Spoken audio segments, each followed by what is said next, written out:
Good morning, it's 9:30, so I'd like to call the meeting to order. This is regular open meeting of the Laguna Woods Mutual Board of Directors, a California nonprofit mutual benefit corporation. Today's date is Tuesday, April 8, 2025, and time 9:30 a.m. And boardroom here, we are meeting in person, and also virtual meeting is available. And the address here is Laguna Woods Village Community Center, 24351 El Toro Road, Laguna Woods, California. The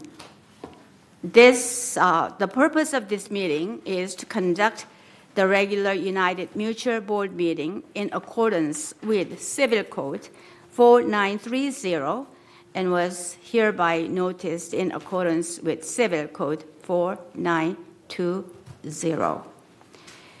All right, can we have a pledge of allegiance to the flag led by Director Willis?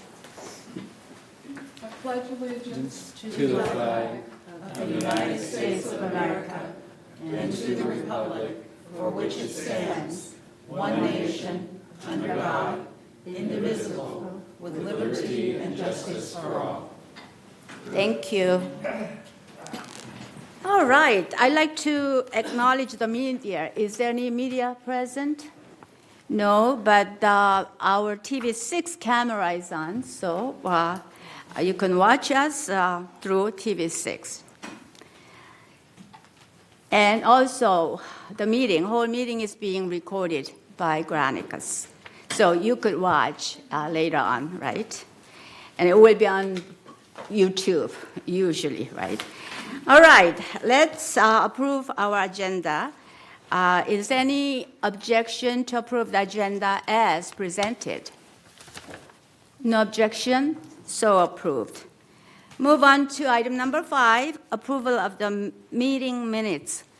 Do we have any correction, addition, subtraction from the 3 meeting minutes, March 11, March 27, April 3rd, 2025 meetings?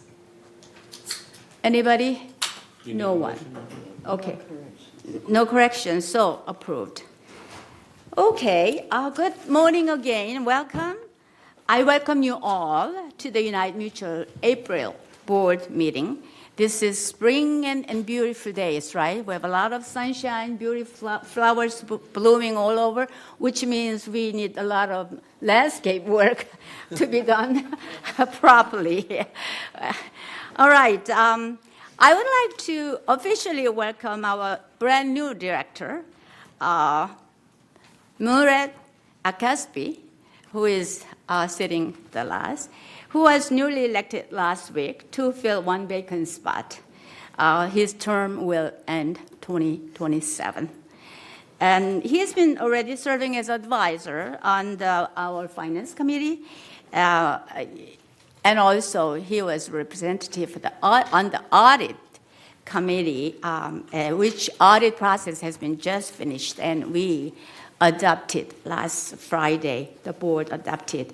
After all the correction of error or some editing and proofreading, the final copies of audit will be presented to the whole residents. So it will be available pretty soon. All right. Again, and because of reorganization, we had some changes of our seat on our board. The director, Sue Kwan, was secretary, but the second president spot was vacant because of movement of the board member from United Mutual to GLF. We elected Director Sue Kwan as the second vice president. And then the secretary position has to be rebuilt because she was a secretary.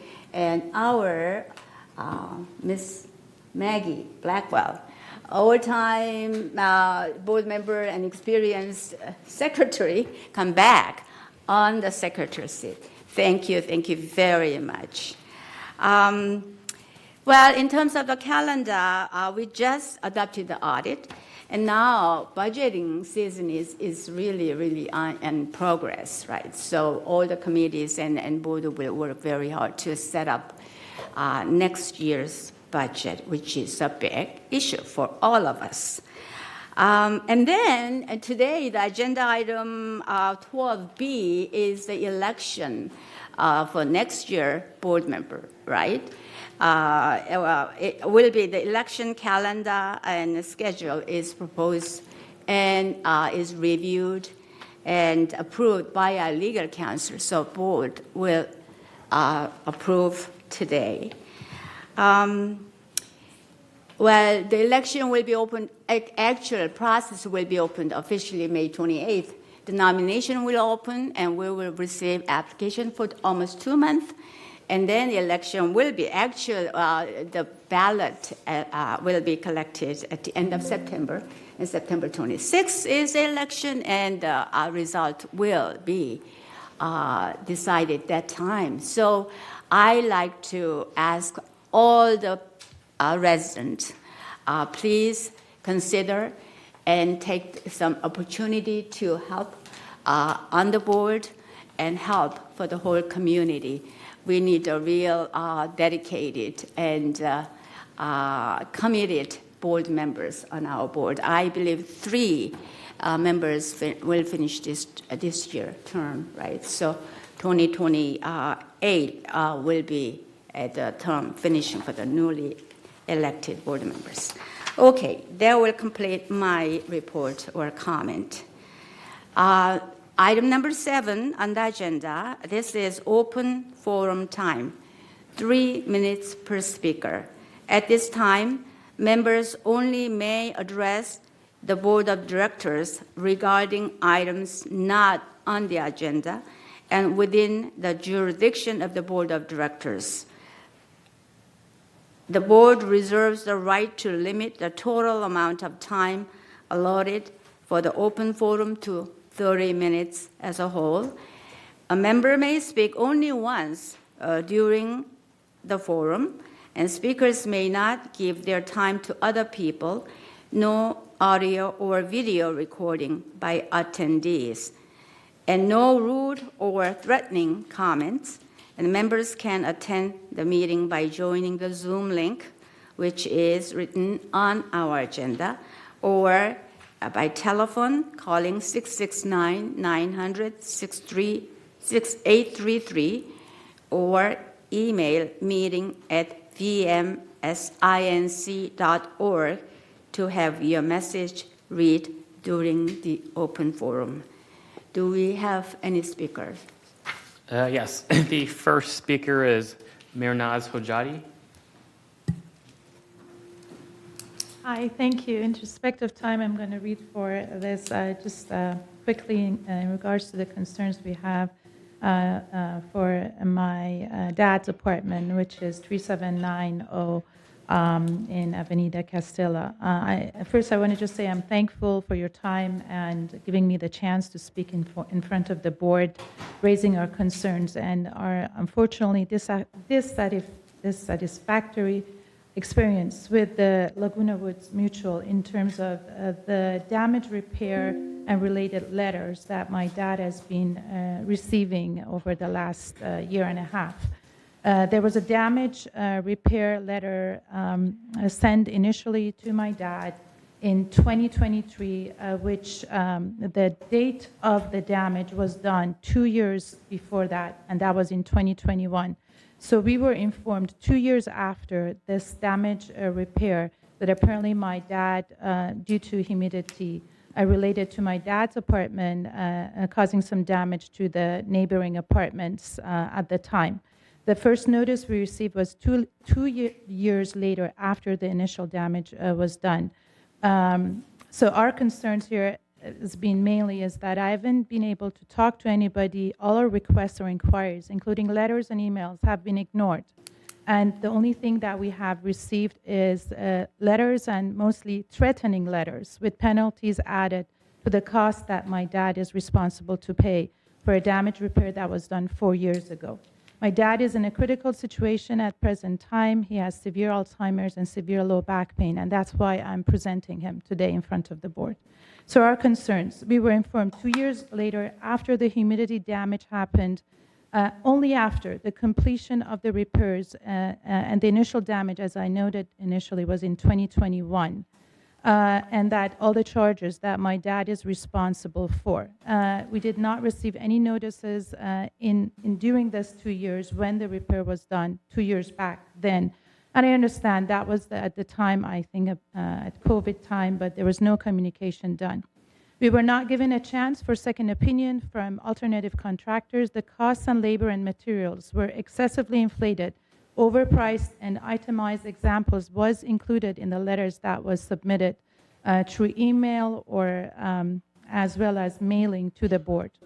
Both Manor B and C that were the manors that were damaged by the humidity problem from my dad's apartment renovated, upgraded their bathrooms, and put their manors for sale, and the apartments were sold. So some of the charges were totally unrelated to the humidity damage related to my dad's apartment, such as, correcting the ceiling of the bathroom, new closets, cabinets, accessories, all of them. We were charged for paying for those renovations of those manors. My understanding was also the insurance settlement was had paid for the Manor B, and yet the charges we were charged, my dad was charged for paying that. Excuse me, can you summarize because your time's up? Absolutely. And the last thing is that we were not informed that asbestos was used in the apartments, and some of the charges were all related to the asbestos removal in the apartments. In summary, my dad is sick. He doesn't have the financial power to pay for this amount. He has a fixed retirement and is not able to afford these charges. What we are asking from the board is to please Recording in progress. To look into the charges made, and we would appreciate if there is any waiving of the fees, or at least the unrelated fees to the damage repair can be taken off so he can pay the rest of the amount. And if that's possible, to make it or break it down to a monthly amount so he can afford to pay it. Otherwise, he does Okay. not have the financial power. Thank you. We'll follow up. Thank Thank you you. very much. All right, any other speakers? Yes, give me 1 second, please. Next speaker is Julianne Godvin. Good morning. Good morning. Judy Godwin, 458. I live in cul-de-sac 7, which is above the post office, and it's on a hill. And you're probably familiar with the inclined sidewalk that goes up for about 50 or 60 feet, which is the access for everybody who wants to get down to Clubhouse 3 parking lot, wants to get down to the post office, wants to get down to Avenida Sevilla. It's probably one of the most visible and used areas in the village. Several years ago, the land adjacent to this inclined sidewalk was all grass, and it was taken out, and water-friendly plants were put in. This was, 4 or 5 years ago. And now those plants have not been touched in years. And the grass is, of course, gone. And I counted 13 pots that were embedded. And the plants that were embedded in those pots are all dead or gone to seed. And in some cases, the pots themselves have been removed, and there are just holes in the ground. And there's just dirt. And the proper word is not neglect, it's abandonment. And it has not been touched for 4 or 5 years. And it's strange because it's very visible. It's the most visible thing in the village. And the landscapers actually park their equipment down at that point when they're working the area. So everybody knows that it's an eyesore. And also there's all dirt. So when it rains, that dirt comes down onto the sidewalk that's used by everybody going to the PAC or to the parking lot or to Clubhouse 3, whatever. And it is absolutely, in years, it hasn't been touched. And it's kind of strange because the corner of Aragon and Sevilla, which is at the back end of Clubhouse 3, was changed at the very same time. And there was also a grassy hill there. And that one is taken care of meticulously. The plants are all changed out, they're mulched, they're taken care of, and it's night and day. And it's not only an eyesore, but it's also dangerous. I mean, all this mud and everything coming down. And if you think I'm exaggerating or not being accurate in my description, I urge you, the next time you're in your car, continue on to Clubhouse, to the end of Clubhouse 3 parking lot, and just park in where the inclined sidewalk goes up. And you Okay. don't have to get out of your car to see this eyesore. Okay. And if you get out of your car, you can really see how everything has gone to seed, Okay. and there's nothing attractive there, and it's really kind of a danger. And, Okay, we'll report and we will see what we can do. Okay. Yeah. Well, Thank you. That's Yes. what I'm here for. Yes. But keep in mind, I'm talking years, not months Okay. or days. I'm talking years. All right. Thank you very much. Okay, Any our, other? her final speaker is Chris Collins. All right.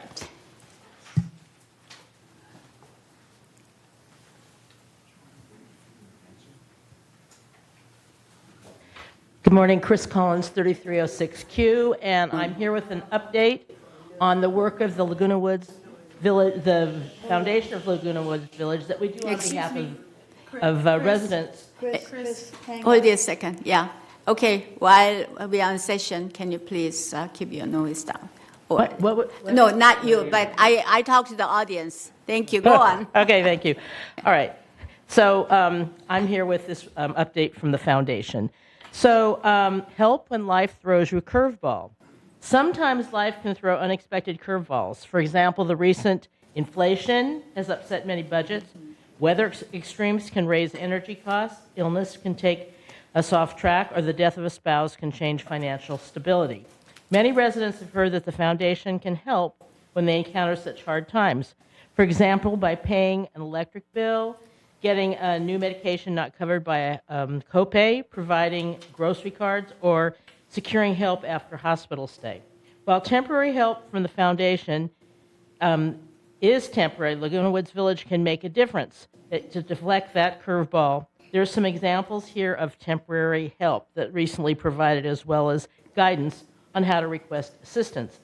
So the first one, Foundation of Laguna Woods Village helped a woman pay for her past due Edison bill. She'd recently had a significant increase in medication copays, had fallen behind, and received a disconnection notice. Without the foundation assistance, she may have had her service disconnected. Second one is the foundation helped a resident with dementia who lives alone and has experienced falls obtain an emergency response device. Recently, she fell, and she used this device to call the paramedics after the fall, and otherwise she might have been left on the floor without a way to get help. And the third one is a resident on a fixed income was diagnosed with terminal cancer. Without finances to pay for the caregiving, the foundation stepped in to cover the costs of caregiving as she entered hospice care. The support provided the resident's family with peace of mind as they transitioned her to moving her into home care for her. How can a resident get such assistance? They only have to go to social services, which is located here in the rear of the community center on the first floor. Trained staff can also be reached at 949-597-4267, and they will explain how to qualify for such temporary emergency assistance. Privacy is ensured, and all requests are kept confidential. If financial assistance is provided, the foundation pays the bill directly for the resident. So with social services, the Foundation of Laguna Woods Village works to ensure access to temporary help when finances become tight. So for more information, you can go to our website, which is the Foundation of Laguna Woods Village.org, or you can contact us at the foundation at comline.com. Thank you. Thank you very much, Chris. All right. No more speakers. All right. Do we have any response to open forum speakers? Maggie? Oh, Maggie. Yes, the first speakers about your father and the issues, sign up for a resident hearing. That's where you deal with these issues. If you have those problems, go across the way, or maybe someone here will help you. Sign up for a resident hearing. You will have time to tell your story, and we will go over the bills and everything else and make a decision on your case. Yes? So we have received a letter for a hearing this Thursday. Oh, They Can- sent can you it come? last week, but I'm out of the country. oh, And I've called several times, no, I haven't been able to speak with anyone. So this is the only situation. okay, we'll Okay, reschedule. We'll arrange it. Okay. Thank you. And Nancy? I'm chair of that committee, and what Maggie told you is correct. The way you described it, it suggested that there'd already been a hearing, because you said there was already, in essence, a finding of a financial award attributed to your father. Is that true or not true? I'm sorry, what's the question? Was there a hearing already scheduled previously where they got the financial amount? Okay, then Maggie's correct. You would want to request a resident hearing, and if you can't, if he's not available on that date, you can request a postponement. Who should I talk to? Okay, we'll Go ahead, follow go afterwards. to the right? concierge and just check in for the compliance department. Compliance. Okay. All right. Any other comments? Yes, Ginny? To Julian Godwin about the landscaping. Go the microphone. Close. Oh. Hi. I noticed Siobhan took a note. She'll be directing that to landscaping to go out and take a look at it and make a decision as to what needs to be done in that area. Okay? Thank you for bringing that to our attention. Thank you. All right, no more response, right? Okay, now response to past open forum speakers. Director Blackbelt. Here it is. Okay, last time Chris Collins gave an announcement on the foundation. Elizabeth Romano commented on retaliation acts against her. Marlene Coven of 896Q requested a red line curb accommodation near her carport. The M&C committee denied this request on February 26th. It was determined that there is no safety issue. Hassan Kafshi of 856B talked about an electric vehicle issue problem. The M&C assistant director will be reaching out and following up with the resident. Kathy Bravada gave a speech. She talked about landscaping in the common area where trees are removed. That item is scheduled to be discussed on the next landscape committee meeting. Janet Troiano of 2189S said that carport cleaning is useless and money can be better used somewhere else. Well, we took your suggestion and it's received. We will decide to do whatever we decide to do. Thank you for your information. Okay. Thank you so much. That's it. Thank you. All right, let's item on the agenda. Item number 9, CEO report. Siobhan, please. Honorable All right. President, members of the board, and our audience, I'd like to share some key updates from the community this morning. My presentation's getting placed on the screen before you. The first thing I want to update you is on the CAL FIRE updated severity zones map. As you know, CAL FIRE has released updated fire hazard severity zone maps for Southern California, including Laguna Woods. The zones are classified as moderate, high, or very high based on fuel, slope, fire weather, and wind patterns.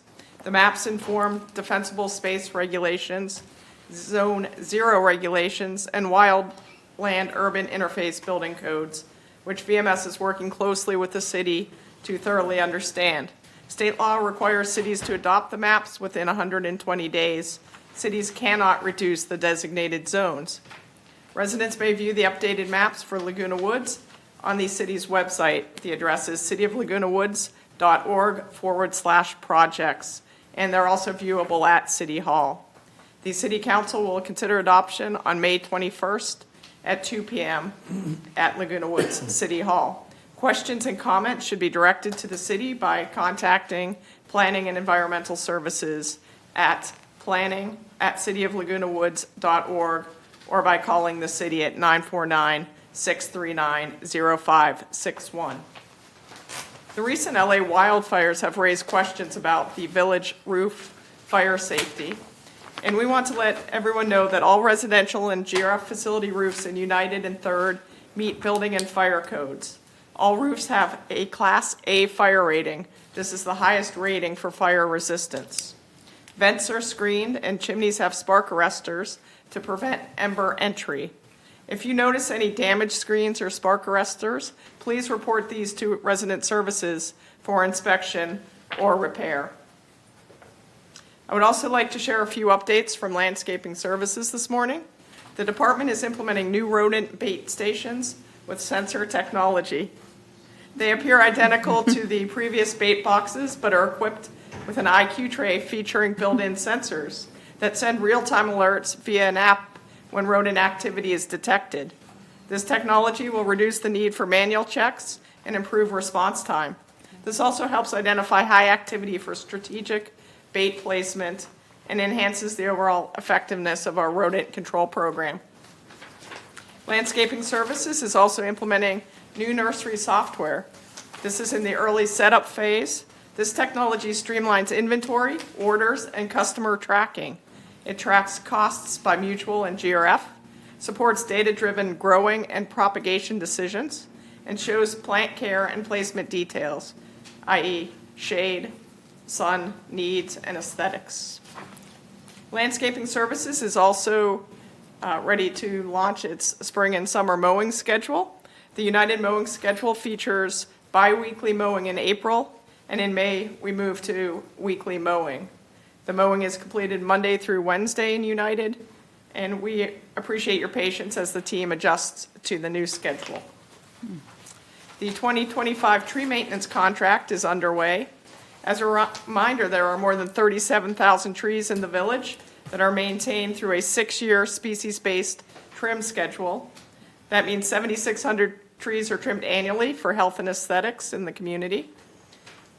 We use ArborPro GPS software to schedule and track the work.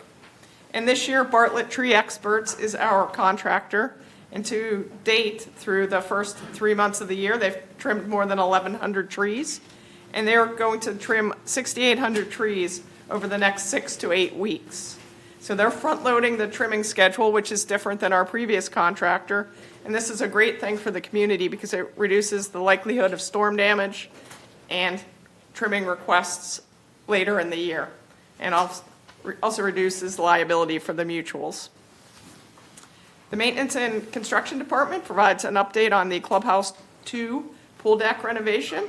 This project began in late February and is on track for a Memorial Day completion. Demolition is complete, and installation of the new colored concrete pavers is underway. The pavers will reduce long-term maintenance and enhance surface safety and appearance for pool users. And on the screen before you are 2 pictures of this work. On the left-hand side is the demolition that has occurred, and on the right-hand side is the surface ready for installation of the pavers. I want to share an update from Resident Services. We want to share the work order summary, work order satisfaction survey results from February. And the results show really good experience. On the left-hand side, call center experience was rated by 82% of respondents as excellent or good. Our maintenance experience was rated as 80% excellent or good. The response time to our callers was responded to by 81% as excellent or good.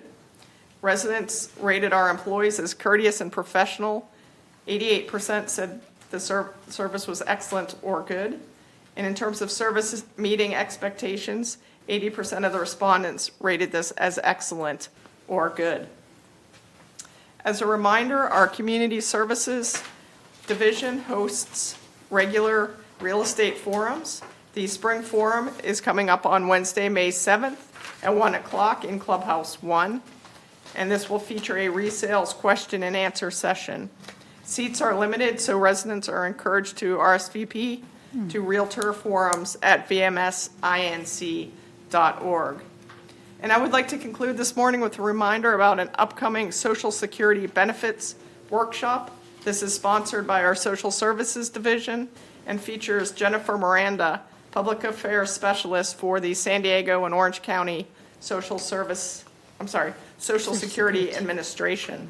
The workshop is on Wednesday, April 23rd at 2 o'clock in Clubhouse 7. No registration is required. And there will be an open forum following the presentation, so residents are encouraged to bring their questions. Presentation topics include how to make informed decisions about your financial future, gain clarity on retirement and Medicare options, learn how and when to apply for Social Security benefits.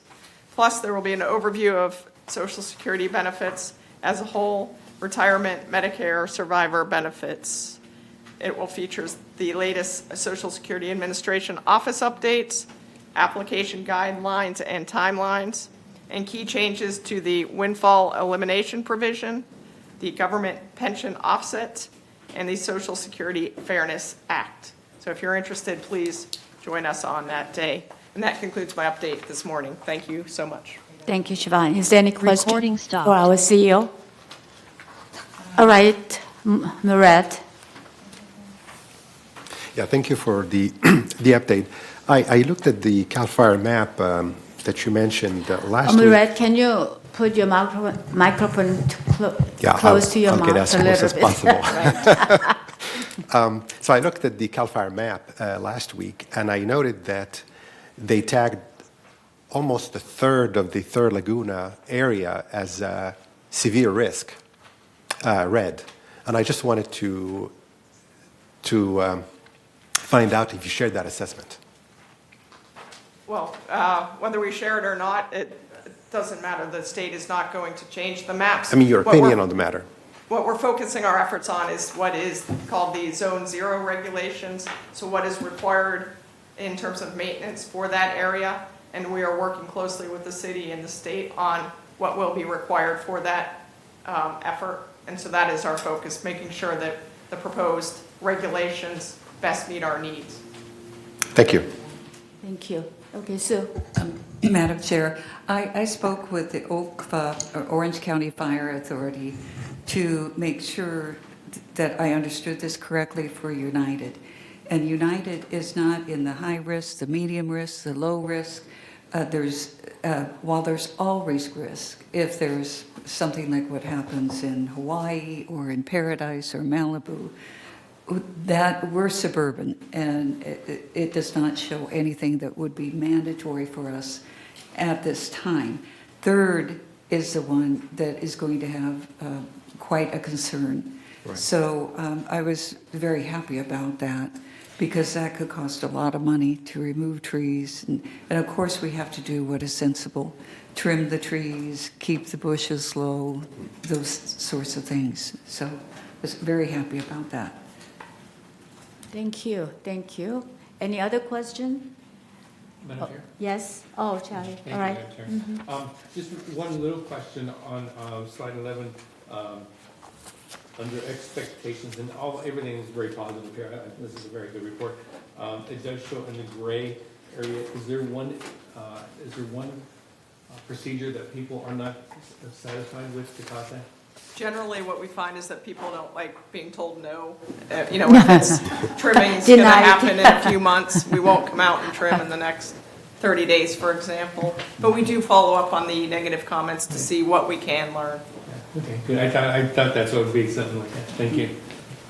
Thank you. Thank you, Madam CEO. All right, let's move on to consent calendar, item number 10. All matters listed under the consent calendar are recommended for action by committees and will be enacted by the board by one motion. In the event that an item is removed from the consent calendar, by members of the board, such item or items shall be the subject of further discussion and action by the board. We have A through G. Is there any item that you want to remove? No? Okay, then are we ready to adopt this consent calendar approved? No objection? Oh, yes. I move that we accept the consent calendar as presented. Okay, there's a motion and second, all right.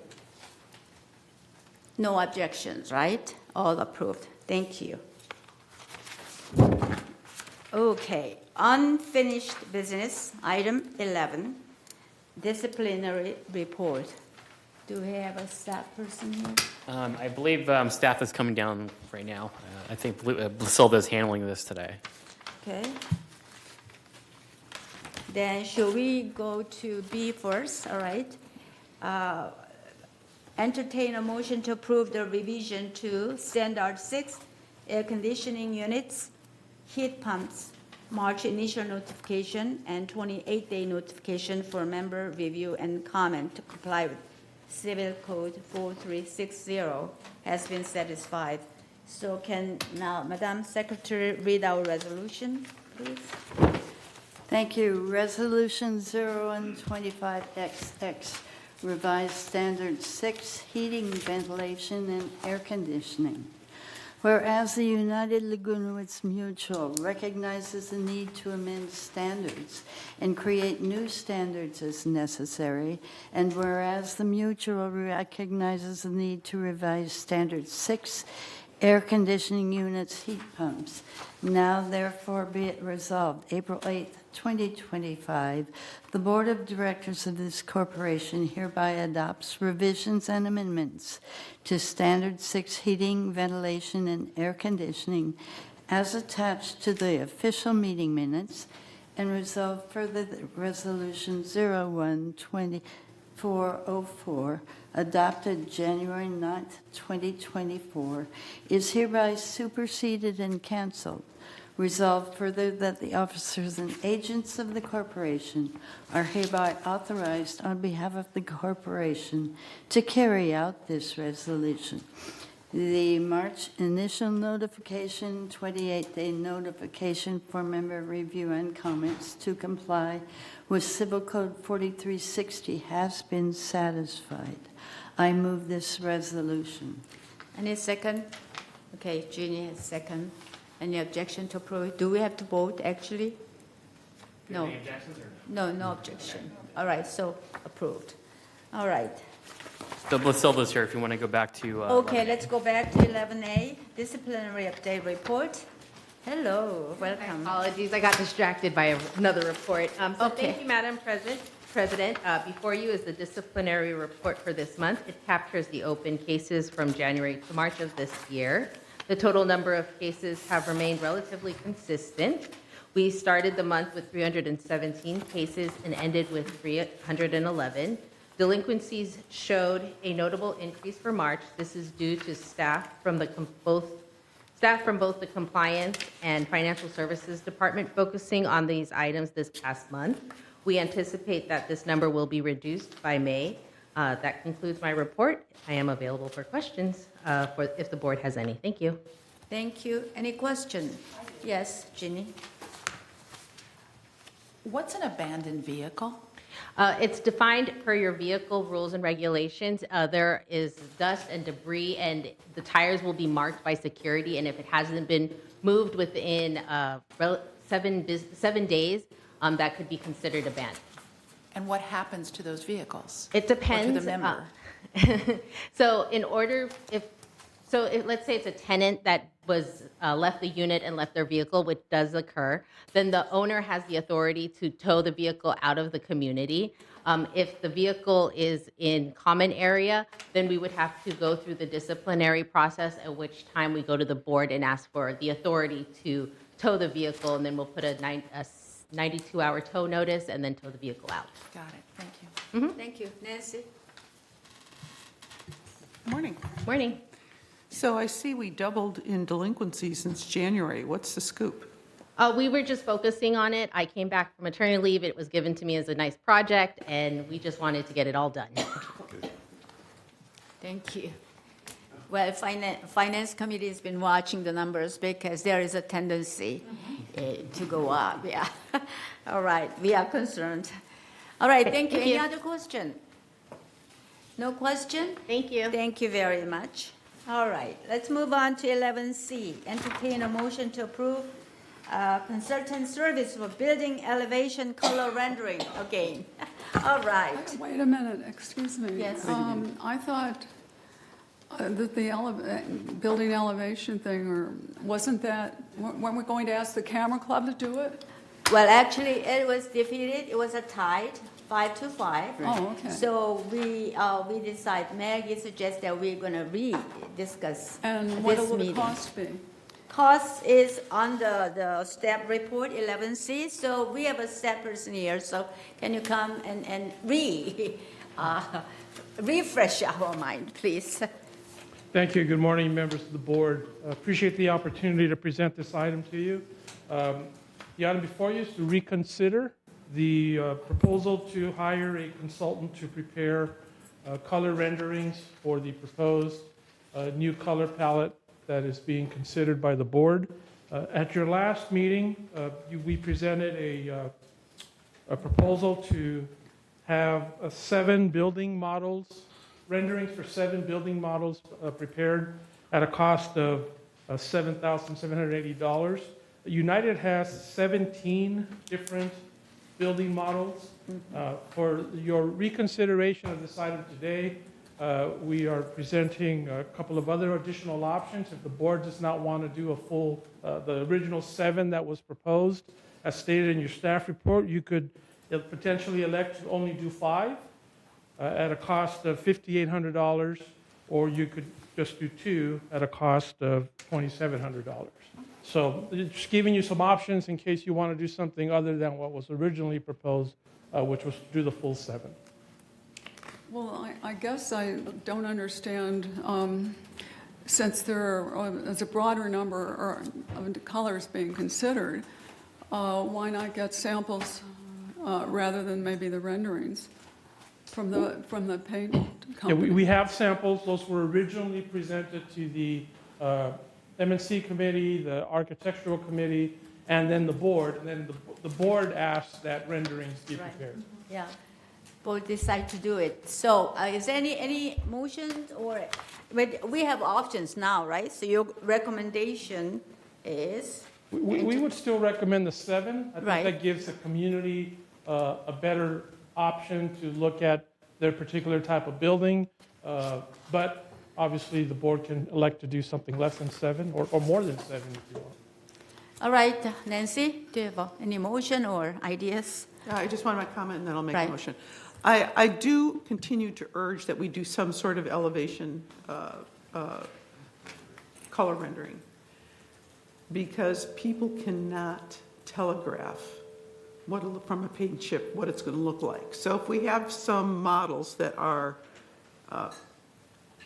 set forth with the variations, I believe that will help a lot of people to understand and be able to say, okay, well, I like that set, so on and so forth, and translate that into, if they're in a one-story building. I'm in Madrid, it's a one-story building. You know, I can easily translate that, and I think my neighbors could too. So I think this is a good selection of units based on what I've seen. And I would move that we accept the recommendation that's presented us today, which is a modified and a reduced cost. Okay, so all 7 For the models? 7,000? All 7 models? Okay, Yes. as recommended. All right, Yes. there is a motion to, yes? Right, there is a motion. So There's a is there any motion, so second? it's discussion. Right. Is there a second? Yeah, there is a second. All right, Maggie, discussion. How many complaints and issues have we had in the past about the paint program? I'm not sure I understand the question, Director Blackwell. Complaints and issues about the paint program? Yes. The colors. I don't have that data today. Okay. I don't think it goes to him. I think we hear it. I think, It comes up in town halls. All right. Okay, okay. Maggie, go on. In my opinion, I think so few people will be interested. that actually this is a waste of time. It's not a huge amount of money, but it is a waste of somebody's time. In the past, they've allowed people to go over and look at similar buildings if they've been painted, and then they can pick if they like it or not. So I don't know why we would have to do anything more than that. Okay, any Thank other you. comment? Maggie, Jeannie. I cannot say the name right this morning, sorry. I hear you. I also know that when we had a town hall where we discussed potential, pardon me? When we brought the palette, it was standing room only. We had to go get more chairs. I think people are very invested in the color of their manners. They have very few choices in this in this community, and their manor color is one of the things that they can control. I do believe that, and the feedback we got from that town hall is that they would very much like to see what maybe not their particular manor, but a manor look like. Number one. Number two is, I think we'll get a lot of goodwill from doing this by making people part of the process. So I firmly agree with Nancy on this, that I think the 5,800 or the 7,700 is money well spent. Thank you. Any other comments? Nancy? I just Okay. want to footnote what Jeannie just said, which is we have a record. And it's easier to do the next time, too, if we have to. Okay, Tom? Microphone, please. Can you tell me how many different color palettes are going to be in the renderings of these elevations, drawings? Yes, there will be 8 different color schemes for each building model. Thank you. Any other question, comments? Yes. I have a question, because when I originally saw the palettes in a meeting here, it seems to me for the 2-story buildings, and I live in a 2-story building, the only choices for the full color of the building, not the trim, were dark choices, like a dark green or a charcoal. Is that still the case? Because, I mean, I think we should be able to, if we want to keep something close to the color we currently have, rather than finding our entire neighborhood is a totally different color, if we don't want that. Thank you. So the colors for the 2-story. Okay, Sue. It's a question. I was asking a question. Oh, was a question, right? I don't remember the actual colors. I should have brought the boards with me today. But there's 8, I think there's 8 different colors for each different Yeah, we have 1, seen, 2, we have 3-story buildings. seen and many times Yeah. during the committee meetings, ACNC Yeah, also. there's multiple. There's at least MNC. 4 or 5, up to 8 for each different. Okay. All right, Sue. Madam Chair, what I remember and being surprised about was that they had selected light colors for the trim so that they didn't fade as much. So what I remember is totally different than what Georgiana heard. It was that doors were brighter. But again, it's just memory. I'm going to call the question. Right, yeah. Call the question. There's a, yes, Megan. I'd like to speak for my second time. Okay. Okay, so each building gets to choose its own color, and the people next door can't choose the same color, and the people next door can't choose the same color. Now we have each building is slightly different. What happens if 5 in a row decide to all be the same, and then someone else wants to be different? This to me is a thing that can. Right, but Maggie, that's what happens now. Right, right. That's what happens now. Yeah, my only comment is that we've been talking this too long, I believe. Yes. So we need to decide one way or the other, all right? So are we ready to vote? I call the question. Yes, well, yeah, call the question. So we are voting now, right? We need to.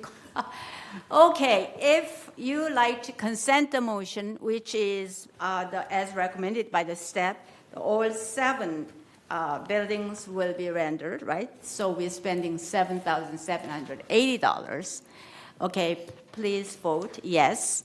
Otherwise, vote no.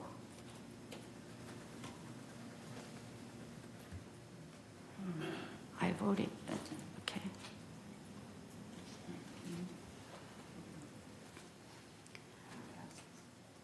Okay, 7-3-1, it passes. Thank you. Are we all done? We are not coming back to this issue anymore, right? All right, thank you very much. Now, let's go to new business. Can I ask one question? Yes. While we're still on this? Right. Manuel, now that we have approved moving forward with the 7 renderings, what is the timeline for that, approximately? You would think that I would have anticipated that question. I don't think it'll take long. We should have them, I would say, 4 to 6 weeks at most. Okay. We'll push the consultant and get them done sooner if we can. Thank you. All right, thank you. All right, move on to 12A, Town Hall by Director Costello. Your time. That's me. Right. All right. Oh, whoopsie. Yes, Madam President, we Yes. do have a town hall coming up this week, April 11th, 2 p.m. at the PAC, per usual. The topic of this month's town hall will be fire safety and preparedness. We have a representative from the El Toro Water District with an overview of their preparedness plans and an overview of the updated OCTA fire hazard severity zones. We'll be reviewing the maps, what hardening is, the roof things, all of those things, also things that you can do as a resident to make sure that you're prepared, like having a go bag and things like that. All So right. come join us on Friday, 2 p.m. at the PAC. Thank you, Nancy. Yeah, I just want to say that I don't know if we did, but I had some members ask if we would put on the website or on an email what should be in their go bag or Yeah, what they should that's- have. Okay. That is one of the slides that we have is what goes in your go bag. All right. Thank you. Thank you, Ginny. Okay, next item, entertain a motion to approve 2025 annual election schedule. Who is presenting this recommendation? I can do that. Okay. Yeah, this is our normal schedule that we have every year that we put through legal counsel to review. So we just need a motion to approve our election schedule on this one. Okay, as I mentioned at the beginning of this meeting, the election is on now. So please make note of all the important dates and let's go on, forming a new good committee board. So is there any question, should we have a motion to approve this recommendation? Okay, there's a motion. Any second? I'll second. Okay. Comment? Yes, comment? Okay, please, if you are running for an election office, tell us your information. Tell us your background and your experience. It is more important for us to know your background and experience and your knowledge and ability than it is to know what your goal is.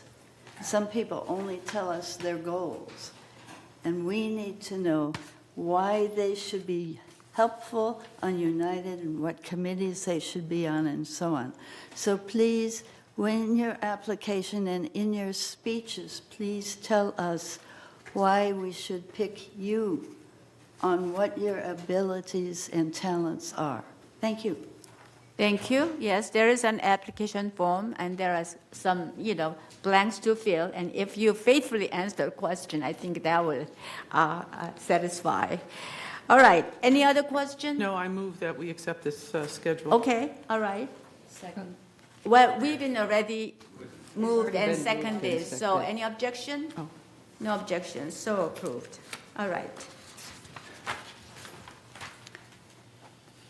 12C. Yeah, entertain a motion to approve an increase to the annual corporate electric vehicle charge fee from $240 to $636, effective June 1st, 2025. April initial notification and 28-day notification for member review and comments to comply with Civil Code 4360. Our financial director has just stepped in. Steve, it's your time to present it. Good morning, and thank you very much. Morning. So we are obviously. Okay. Yeah, let us read the resolution first by our secretary, right? Okay. Resolution 0125XX, plug-in electric vehicles, annual fee for use of 120-volt outlets in carports. Whereas the state of California and the U.S. government continue to offer incentives encouraging residents to purchase plug-in electric vehicles to reduce greenhouse gas emissions and promote environmental sustainability. And whereas the United Mutual has previously permitted those owners to utilize 120-volt outlets in common areas under a $240 annual fee structure established in 2016, 9 years ago. And whereas the current annual EV charge does not reflect the actual cost of electricity consumed by EV owners within the community. And whereas at the March 25th, 2025 Finance Committee meeting, the committee approved staff's recommendation to increase the annual carport electric vehicle charge from $240 to $636, effective June 1st, 2025, based of usage assumptions. And whereas electrical vehicle users who prepay the correct annual fee through December 31st, 2025, prior to May 13th, 2025, will not be subject to the increased fee until January 1, 2026. Now, therefore, be it resolved on May 13, 2025, the Board of Directors of this corporation hereby authorizes to carry out this resolution as written, that all plug-in electric vehicles owned by residents of United Mutual shall be assessed an annual electric vehicle usage fee of $636.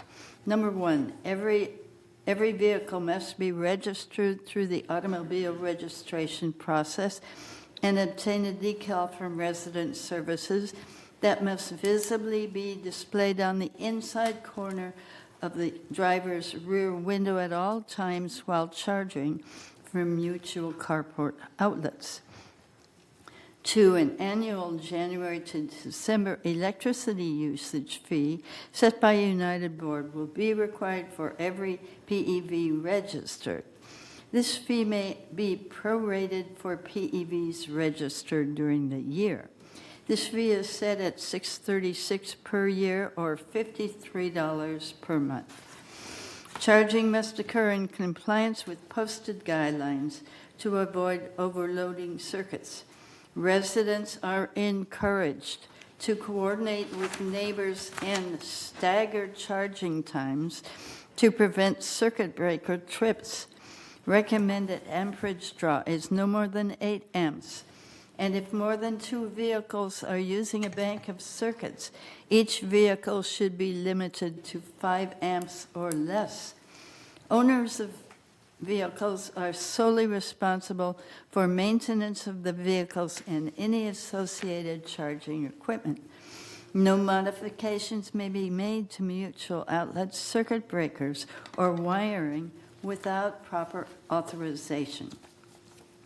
Owners seeking to use high-voltage charging must comply with board-approved alteration standards section 41 and shall be required to apply for a permit and make necessary arrangements with the electrical service provider, currently SCE, for installation of a separate service panel and conduit and appropriate electrical outlet. In such an event, vehicle registration will not be required. Resolved further that Resolution 01-16-112, adopted on December 13, 2016, is hereby superseded and canceled, and resolved further that the officers and agents of this corporation are hereby authorized on behalf of the corporation to carry out the purpose of this resolution. This is April initial notification. Should the board endorse the proposed revisions, staff recommends that a motion be made and seconded to accept the resolution and allow discussion to ensure the resolution reads to the satisfaction of the board.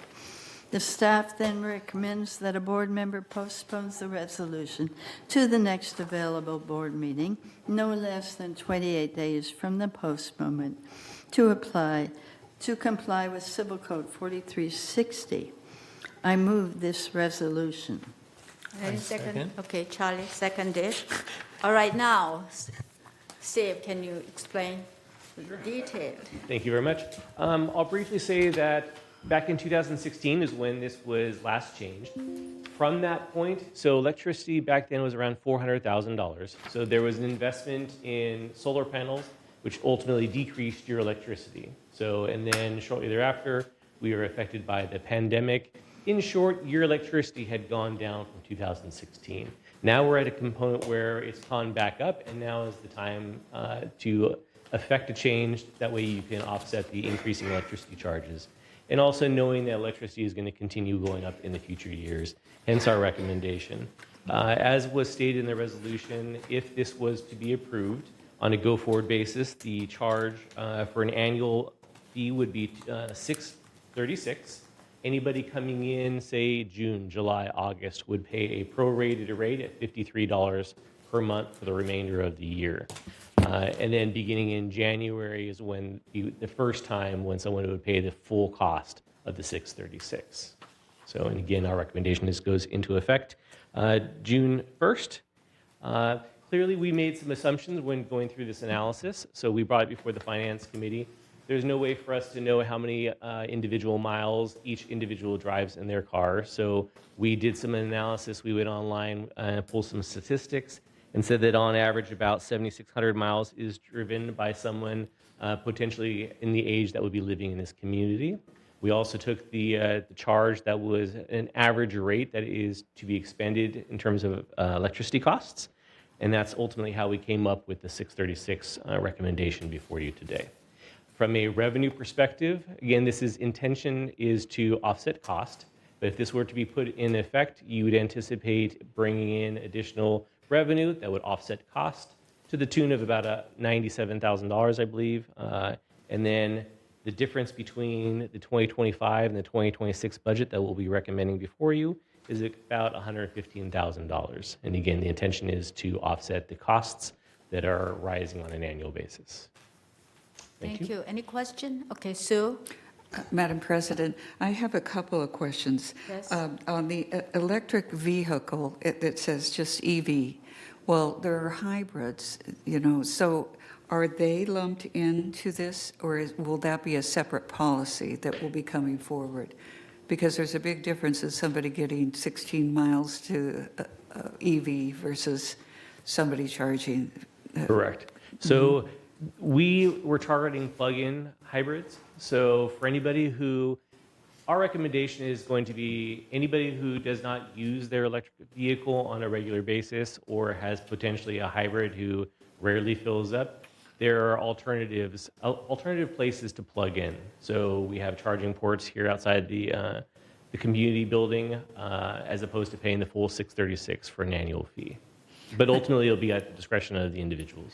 Okay, I don't think that's fair. But the other question is on the 636, that's a big jump. And this, some people are driving the old hybrids, and that's that could be hard for them to come up with 636. So are they allowed to do the $53 payment without penalty per month? So right now, $240 is the annual fee, right? So if they already have the 240, if they already have the sticker as of today, it will carry them through for the remainder of 2025. Going forward, if they want a new sticker to be able to plug in, if they've not had one in the past, they will need to pay the prorated rate for the remainder of the year. Your question, can they go on 1 month, off another month? We would likely say no. That would be very difficult for staff to accommodate. So you can't just say, I want to put it on the payment plan at $53 a month for the year? That's a different question. We would probably take that on a case-by-case basis. Ultimately, we prefer to take the payment up front, but on a case-by-case basis, we could make considerations. So I don't feel comfortable answering that question right now without having how many people would want that payment plan, so on and so forth. Okay, Tony is the next person. Thank you, Madam Chair. I have two questions, I guess. First of all, do we, Laguna Woods Village, do we have the capacity to provide this kind of service on a continuing basis? And if we don't, are residents able to get some compensation when we fail to produce the service? Number one. And my second thing is, if I'm hearing correctly, if we're including solar panels with charging, I think I think those are two separate worlds. Taking light and making electricity, and then taking electricity from the power company. I think those are two different things. But do we have the capacity to produce for residents this stuff? And if we don't, what remedy do residents have when we fall short to produce? Thank you. So my only response to that is I'm purely here to talk about the financials. So from a capacity perspective, I'm going to go ahead and defer that to our maintenance and construction teams. I know that there is difficulties at time where it'll trip a breaker and someone has to come out and get that fixed. But you're currently offering this service. So, and ultimately the individuals living in the community are paying less than what is being charged by SEE. So we're trying to rectify that component. On a go-forward basis, if they want to expand the service, that would be up to the board, and that would be a discussion at a later time. Thank you. Nancy. Yeah, I have a couple comments in support of this proposal. Actually, I think it's a bargain. I drive right now a gas-powered vehicle, and I know what I pay in gas tax and gas per month, and I'd be happy to switch to this financial arrangement. Number two, and it's an important one, is electricity is a function that falls into our assessments, our monthly assessments. So to the extent that we are offering a class of citizens a privilege that all classes get is something that I don't want to go down that rabbit hole. We will offset our electric expense by generating revenue from people who are driving electric vehicles because that's their personal choice. We do not have, this village wasn't designed with the anticipation, nor many HOAs with the expectation that we're going to be putting in electric chargers. And we got 18,600 people, so that's a lot of drain on the system, so to speak. So I think this is a very, very fair, if not economical, way to go. When you buy an EV, you're choosing to spend more to buy that car. I don't see that we should be getting into the nitty-gritty of doing payment plans and things like that to add to our overhead, virtue, time, and labor of staff. I think this is a simple, straightforward, and appropriate recommendation. And I just want to remind the people, EV people who don't have stickers on their car, that there's a downside to that too, because there's stiff fines if you get charged and ticketed. Mm-hmm. So this is fair, it's equitable, and it doesn't punish all the members for increase in paying electricity for people who choose to buy an electric vehicle, even as it is a good thing altruistically. Thank you. Tom was the next one. Yeah, first of all, I'd like to say thank you. I think this is a fair calculation, the formula you use. The only real variable is how much somebody drives per year, which you have a method for calculating that. And even if you were off 10% or something in air, you're talking about $5 a month, $5.30 a month, even if you're 10% off and that. But any amount that we're under means the whole community is subsidizing EV vehicles and everything. I spoke to a Tesla owner who had calculated their own driving and everything. It was a two-car family, and they don't drive their EV for long trips, only for local, which was a little under, but they still calculated their costs would be $500 a year on the outside. And that was a year or so ago. So I think this is a pretty fair and accurate way of doing it, is 7,600 miles a year. The exact number, don't know, could be a little less, could be a little more. In some cases, I'm sure it will be, but I would support this as a fair and equitable formula to use to go forward. Thank you. Any other comment? Yes, Murat. The analysis also used the commercial. Microphone, please. It's on. On. Then closer. I'm going to be as close as I can.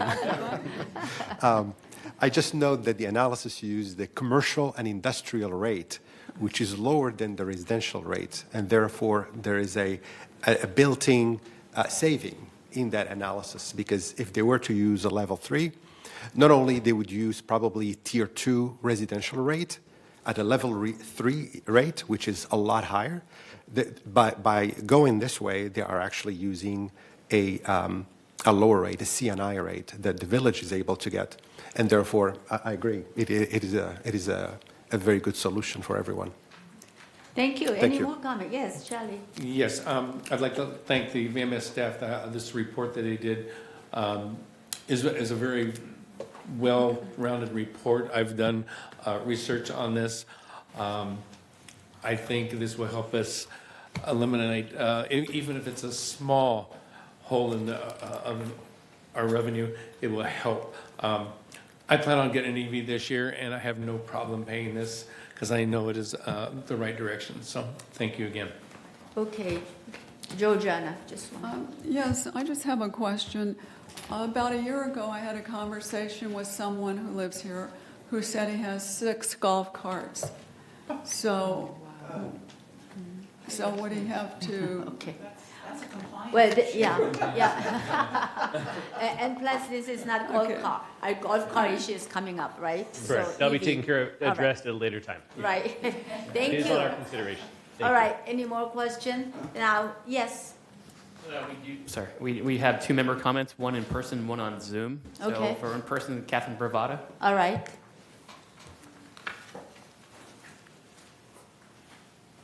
Hi, Kathy Bravada, 864P. Excuse me. I have a couple questions concerning it. While I agree with some of you and I disagree with some of you, I would like to know how many EV vehicles there are in the community right now for United. And since we have over 6,000 units, the offset, my other question would be how much, okay, I had this in my mind and now it's gone. Okay, so say we have 500 EV users in the community right now, that would leave 5,500 or so that are subsidizing this cost. That's right. The tier 1, 2, and 3 that you were talking about currently for residents, tier 2 for me is 43 cents is what I pay. I do not have any electric vehicles. My sister and brother-in-law, they do. And I pay close to $148 a month because I do drive a lot. And for someone with an electric vehicle that everyone in our community is paying for them to use, $53 a month, while it is an increase from $20 a month, I don't think is high enough. Okay. Most of the people coming into our community are younger people, and younger people do tend to drive more. So I appreciate the fact that it's being increased, but I would like to know, if possible, how many actual owners there are of the EV. And for those of us who don't, how much of the electric bill are we subsidizing for them? Steve, do you have an answer? Thank you. Yes, I think he has answer, yeah. So right now, we have anywhere between 500 or 600 EV vehicles in the community, specifically with United. There are 228 that have signed up for stickers at this moment. So that's a big difference. So, however, those individuals are either getting electricity from outside the community or because it's either faster or whatever reasons they may have, or they're taking the risk of being identified by compliance and incurring a fee. So hopefully that answers the question. Thank you. All right, one more Yes, I'm going to put this person on right now. Give me Okay. 1 second. This is going to be a Lauren Lutzenheiser. All right. Hello, can you hear me? Yes. Great. Just have a couple of really quick comments. I'm an EV owner, and I drive, my travel right around the village comes in under $240 a year, by the way, but I should pay more, and I think that obviously the number should be higher, and 636 could be the right number, but I think the question I have, or the problem, I have a couple problems with this. One is that the assumption of 7,600 miles a year, as we were just told, was, quote, pulled from some statistics on the internet. I think that if we're going to make this kind of a sort of a once-in-a-decade decision that's going to affect a lot of people now and in the future, that we try to use some actual better analysis than that. At the February meeting, and I had to go back and excavate these things, at the February meeting, some cost analysis was promised by staff, along with some potential different scenarios at different pricing and impacts.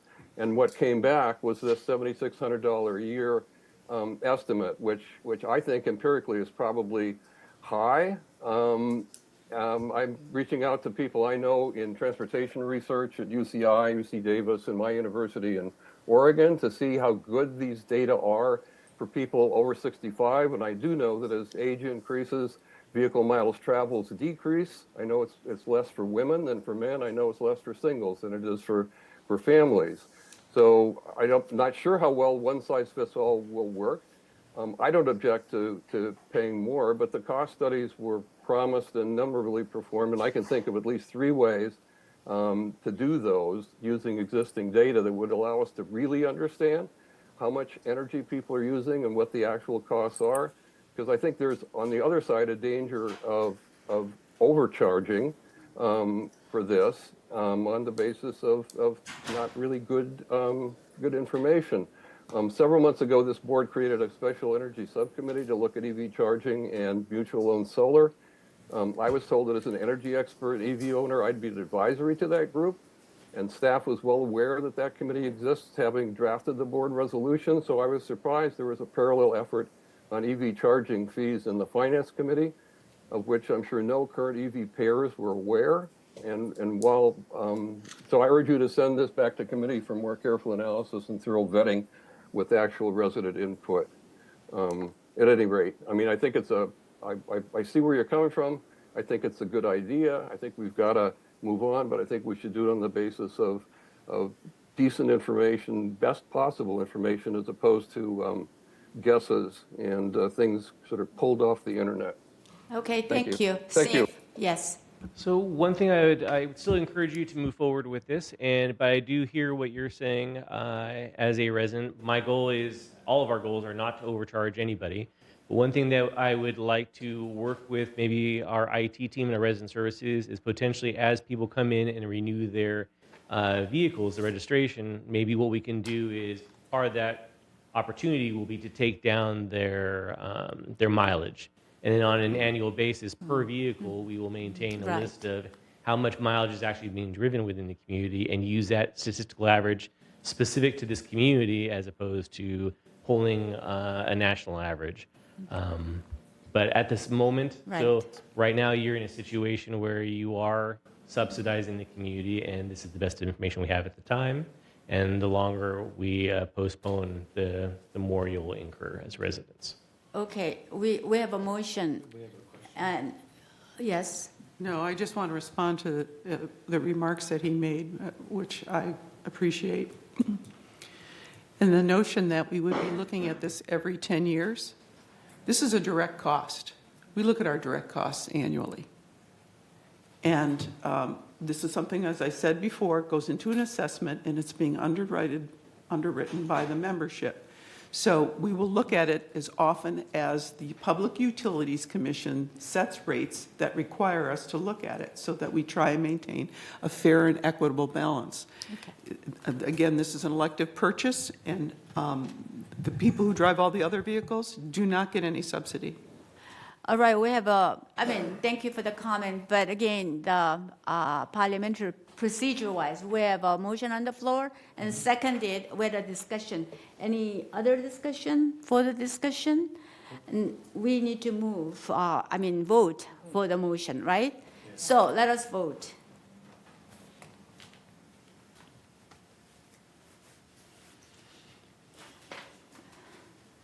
One more vote. Who did not vote? Okay, 11-0. It's passed. Thank you very much. We will continue to study on the Energy Committee with the saving costs and solar energy, so on, so on. But as of now, the motion passed. Thank you. All right, let's move on to next one. Same Finance Department matter.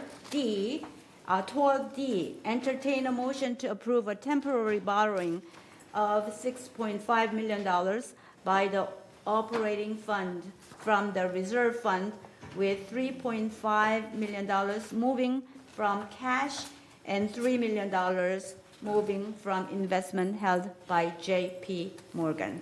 Can you read the resolution, please? Thank you. Resolution 0125XX, temporary borrowing. Whereas pursuant to Civil Code Section 5515, the Board of Directors may authorize the temporary transfer of monies from a reserve fund to an association's operating fund to meet short-term cash flow requirements or other expenses if the Board of Directors has provided notice of the intent to consider the transfer in a board meeting notice pursuant to Section 4920, and whereas the notice required pursuant to Section 4920 has been provided in the agenda for this Board of Directors meeting, and whereas it has become necessary to temporarily transfer monies from the reserve fund to the operating fund to meet cash flow needs due to 1, timing differences in when property insurance premiums are paid versus when they are collected from residents through monthly assessments, timing differences in property tax assessments, and the operating loss occurring in 2024. And whereas the amount of funds needed to be temporarily transferred from the reserve fund to the operating fund has been determined to be $6,500,000, with $3,500,000 moving from cash and $3 million moving from investments held by J.P. Morgan. Full payment of the borrowed monies is planned for November 2025, but is not to exceed the maximum period of 1 year from the date of approval. And whereas it is planned and anticipated that sufficient cash flow will be generated in the operating fund from resident assessments to repay the $6,500,000 to the reserve fund, therefore a special assessment will not be needed.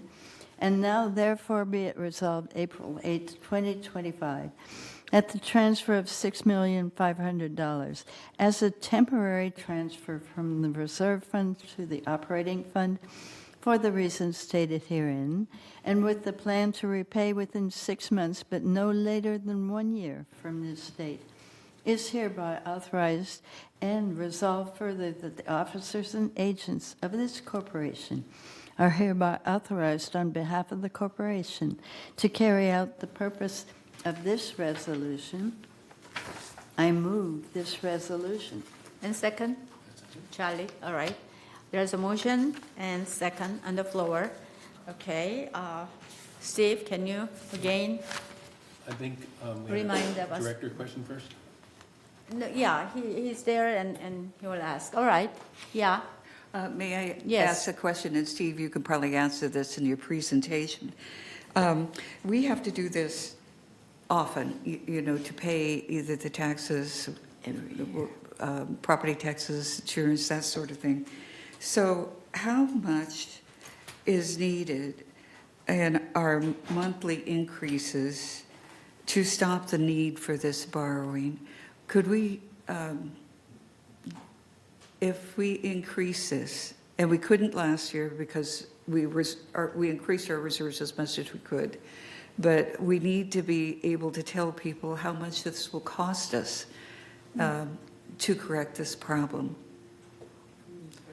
No, special. No. So no. it would just be We added try not on. to use the, it would not be a special assessment because you have plenty of money in your reserve accounts. So ultimately, if that was the path that the board would want to follow, the recommendation from staff would be to increase your contributions to your contingency fund.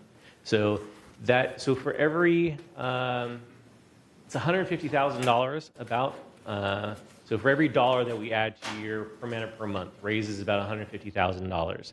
So I can do math on the side, but it would be a considerable amount. I want to say the last time we did this analysis, it was around, you'd have to increase it to the tune of about $50 per month. Okay. So 50, 55. So it would be a considerable increase if that was a path that you wanted to choose. That is an option, obviously. If that was something that was, we'll discuss that during the 2026 budget planning. Right. My recommendation is going to be by default increase your savings, not the tune of $55 per month, but just to replenish your savings account, a rainy day fund, right? But again, civil code allows for this. I think it's prudent to continue down this path. I think in the future, you will not need to borrow to the same dollar amount. Property insurance is what it is, right? So you're continuing to pay incrementally higher and higher. You've had high dollar amounts a couple years ago. They've subsided a little bit, but costs inevitably increase, so I would anticipate they go back up. But hopefully you will not have the loss that you experienced in 2024. I'm hoping that was more or less a one-time event. So we plan differently for 25. We'll plan differently for 2026. So you should not need to borrow as much as you have in this instance. So this happens to be the exact same dollar amount that you borrowed in April of 2023. Right. But based upon my forward looking, I would not anticipate you'll be borrowing that same dollar amount in 2026. So, Thank you. but just to, no different than last year, I will let you know that I would still anticipate 2 borrowings over the course of the year, just like you had in 2024. You had one in April and you had one in November, December timeframe. We'll likely be making the same recommendation for the current year until a contingency fund is built up to where this would no longer be an issue. Thank If you, that's true Jeannie. support. I have a question, and it's about the timing. Because it seems that this whole question is just about timing. We have the money, just not there and when we need it. I understand that property taxes basically flow through because it's basically we're just taking from the member and paying their property taxes for them. That's fine. Insurance is prepaid 12 months in advance. So that's approximately $1 million. Is there a possibility to change the timing of the insurance so that it doesn't all hit at one time, like property taxes twice a year or every quarter, so that maybe we're not hit with this huge amount and then we level out later? That's the question. So we've asked that question, great question, and the answer has been no. A couple of years ago, they were more open to it. We'd actually been given the opportunity to finance it over the course of the year and make monthly payments or quarterly payments, our choosing. When we passed the information over to the board was not interested in paying a financing fee. They would rather just borrow from themselves in order to pay the dollar amount. But in the past year and a half, the insurance companies have been firm that that's not even an option any further. So, Cover their losses. Right. Thank you. Yes, Tom? Yeah, the property insurance is like $4 million, $4 million a year. Yes. And that's what causes the main cash flow, not so much property tax, but prepaying $3.5, $4 million a year. That's what causes our cash flow problem. Correct. And if we didn't do it that way, it would cost our members another $200,000 a year, $150,000, $200,000 a year. To finance it. Yeah, the previous years, the insurance was due in October, which did not work very well because of budgeting issue. You know, we should anticipate exact amount, how much it will cost for the next year, so on. So as of now, it's the best option. We've been discussing this over and over again. Yes, Georgiana. Yes, I was just wondering, what is the... Microphone, please. What is the income loss? If we're moving from investments at JP Morgan, what's the loss on that? That was my next one. So you're averaging about 4%. If you give me a moment, I'll go ahead and calculate it. But so you're paying it back over the course of the year. So $6.5 million you're borrowing. Forgive me, the $3 million you're borrowing from your investments. Here, let me just go ahead and type it up. I'm going to go ahead and make the assumption that you're borrowing for the full course of the year, which is not the case. But if we were to borrow $3 million and not pay it back, you'd be losing $120,000 in interest earned on that. But we're going to be paying it back. The goal is to return it to the investment account. It's going to take place probably right now from a forecasting perspective. I don't have it built in to pay back this year. But in 2026, I anticipate that money going back to your investment account. Thank you. Any more questions? All right. Are we ready to vote then? All right. Let's vote.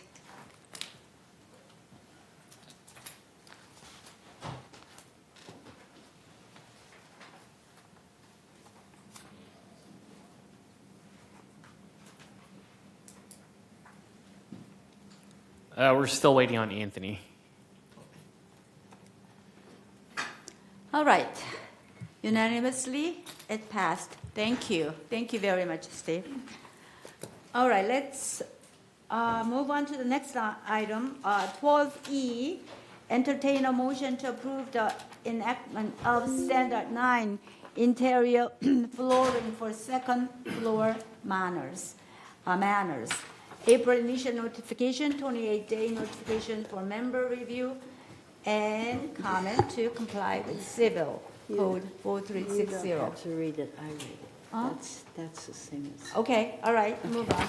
Okay, Resolution 0125XX enacts Standard 9 interior flooring for second floor manners. Whereas the United Laguna Woods Mutual recognizes the need to amend standards and create new standards as necessary, and whereas the Mutual recognizes the need to enact Standard 9 interior flooring for second floor manners, now therefore be it resolved May 13, 2025, the Board of Directors of this corporation hereby adopts Standard 9 interior flooring for second floor manners, and resolve further that the officers and agents of this corporation are hereby authorized on behalf of the corporation to carry out this resolution. April initial notification. Should the board endorse the proposed revisions, staff recommends that a motion be made and seconded to accept the resolution and allow discussion to ensure that the resolution reads to the satisfaction of the board. Staff then recommends, as the board member postpones the resolution to the next available board meeting, no less than 28 days from the postponement, to comply with Civil Code 4360. All right. I move this resolution. Any second? Second. Okay, Charlie seconded. Okay, and is there any staff person to? Can you explain the from ACSC? Oh, okay.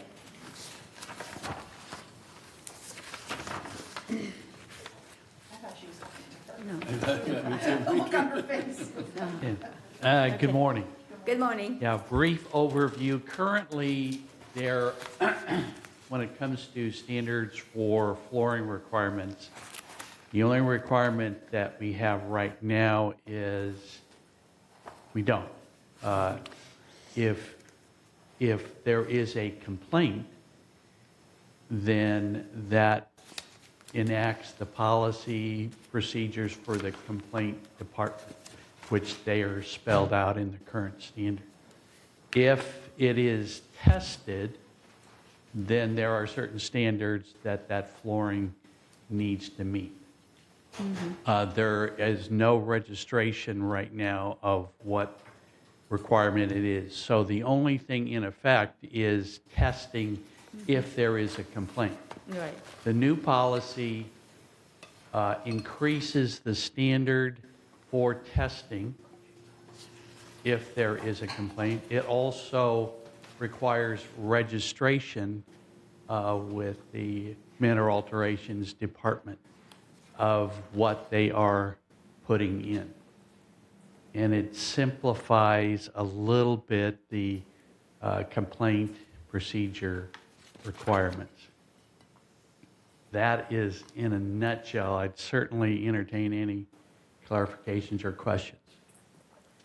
Okay. Yes, Nancy is first, and then Jeannie. Go ahead. Morning, Ellen.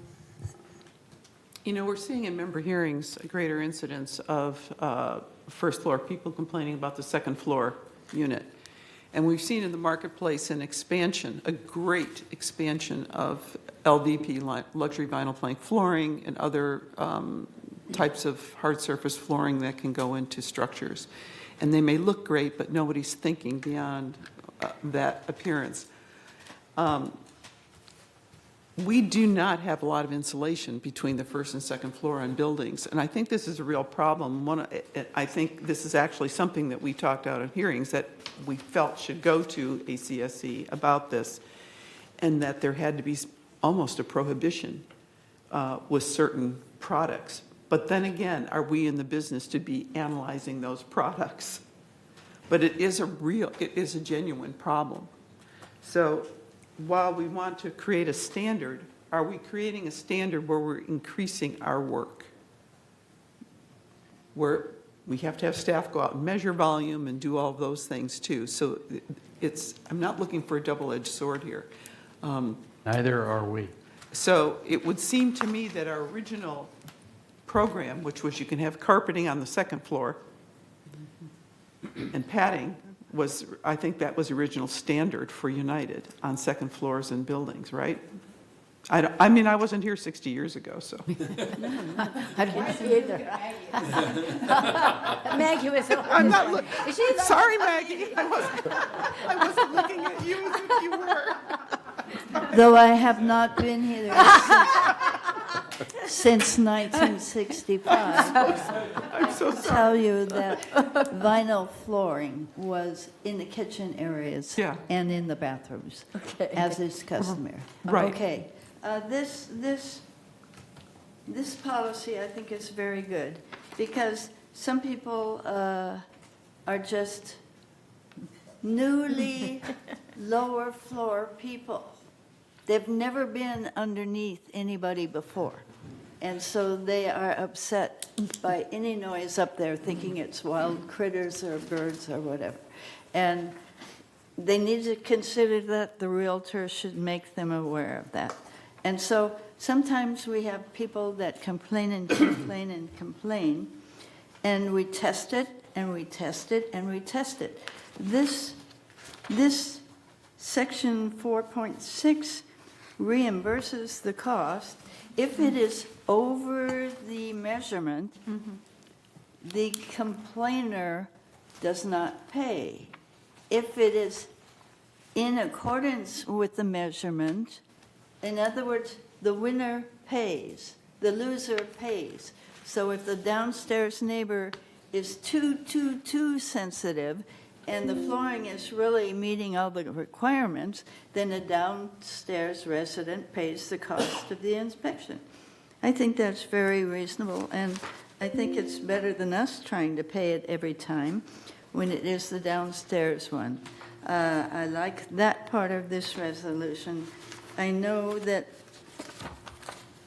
realtors like to sell the unit on the view and everything else, but if you're a first floor newbie, then you might need to consider something else. Thank you. Tony?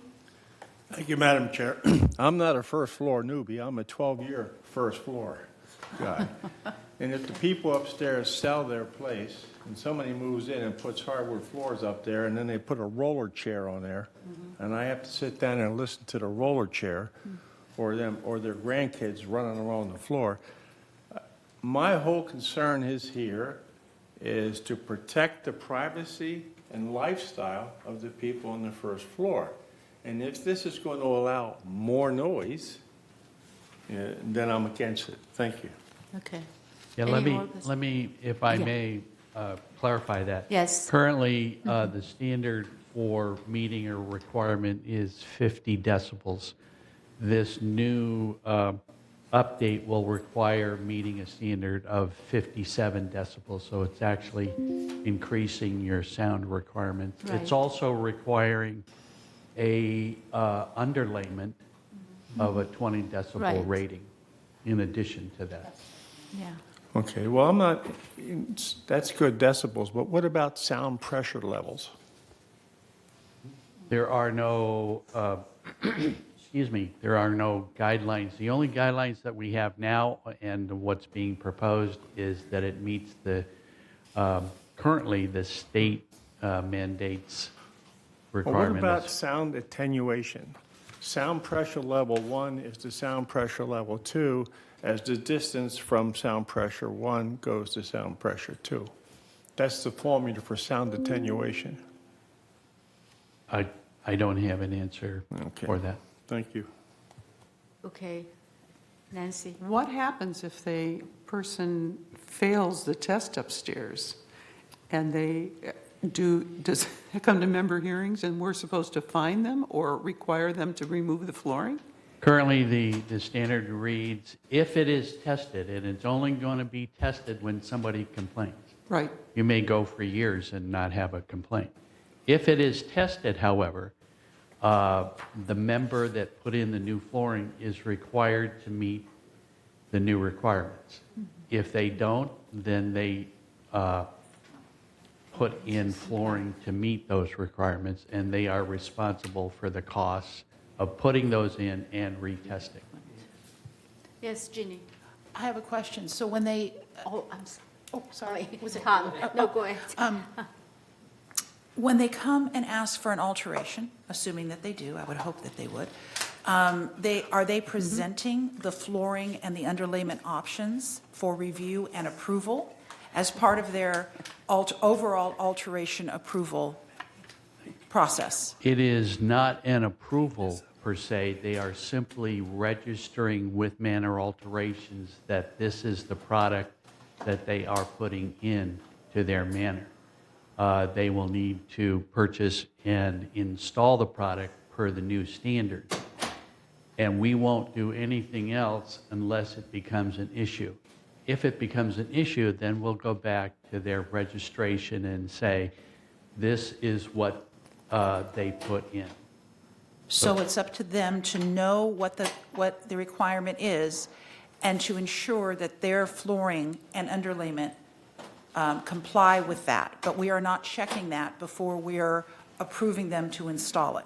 Correct. Let me remind you, there are no requirements right now. So the only thing that we're adding to that is that the member register or go on record in their file of what they are putting in. If it becomes an issue, then we'll go back to that file and compare what they did. It just seems to me that it's an awfully expensive mistake or oversight to make if we do not let them know up front that this flooring could be a problem. If we have standards, we should hold people to them before they put this flooring in. That's what I'm saying. Yeah, this isn't a minor issue. Just a minute. Oh, sorry. Do you have an answer for that? It was a comment. Yeah, there are standards. The current standard, again, right now, if and when there is an issue and it's tested, it must meet the minimum standard. All we're doing with the revised standard is increasing that sound level, making it better for the first floor member. And we're adding to that the requirement that you have to put in an underlayment that meets a certain decibel requirement, where before or existing there is none. So there's no underlayment requirement now? Currently. Okay, so There's we're all- asking them to meet a 20 decibel underlayment requirement for their underlayment, and then we're increasing the sound volume of their floor, actual flooring from 50 to 57, is that correct? Correct. Okay, so that is actually louder. No.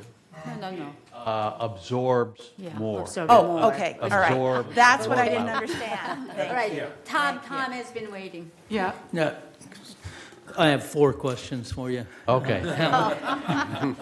First of all, if I understood this correctly, this makes for a stricter policy Yes, on the exactly. flooring, correct? It increases the requirement and requires registration, yes. Okay. And how much variance is there between the IIC rating and the actual, when it's tested? Do you have any idea? The IIC testing is a factory test that establishes the measure of sound. There's also the FIIC, which is a field test that measures that level. Typically, field testing are 3 to 5 points lower than the factory condition. And so when there's a complaint here that you're going out, and what will be the requirement if it's within the proper rating or not? The FIIC? Yes. And if that's below, is that going to be 57? Correct. Okay. So anything below 57, then the party above has some responsibility. To comply with the new standard. Okay. And does VMS have any capability to do the field test, or do you have to hire from the outside? The grievance procedure requires that VMS hire the consultant, but all the costs are reimbursed by the losing party. And the costs are 1,500, 1,000? Current estimate for an acoustical test right now is probably between $1,500 to $2,000. So and that's what discourages residents from doing this, is because the cost is so high, and either you're going to make your neighbor pay $1,500 or $2,000, or you're going to pay $1,500 or $2,000. One of the two of us would pay that money, correct? If it came down to a grievance, yes. Right, if the test was required. Historically, I am told by compliance that they don't entertain very many of these issues at all. Right, because somebody's going to have to pay $1,500 to $2,000. Right. And then the last question or statement is, on a resale package, if you're buying on the second floor or the first floor, and an alteration's been made to the flooring on the second floor, there's a notice on there of some sort. Is that correct? I'm not sure I follow the question. The checklist has alterations. When there's an alteration that's been made on the second floor above a first floor, then there's a notice to the potential buyer that this may be required to correct any flooring issues that don't meet standards. Let me try and answer that this way. When a manor is sold, there is a resale inspection done on that manor. At that time, a report is looked at, any of the alterations or changes that have taken place. One, are listed. Two, they're looked at to be in conformance with the standards. If they're not, then they need to be in conformance with the standards. So under this new policy for flooring, the registration of the flooring, if that was occurred, will be listed in the resale inspection report. But isn't there a warning given to potential buyers on the second floor or the first floor about the issue? Well, I'm not sure how to answer that. Currently, in the resale documents, it's pretty clearly stated that you're responsible for the manner of which you're purchasing. So once you buy that manor, you become responsible for that. Thanks, Alan. Tony. All right, thank you. Tony?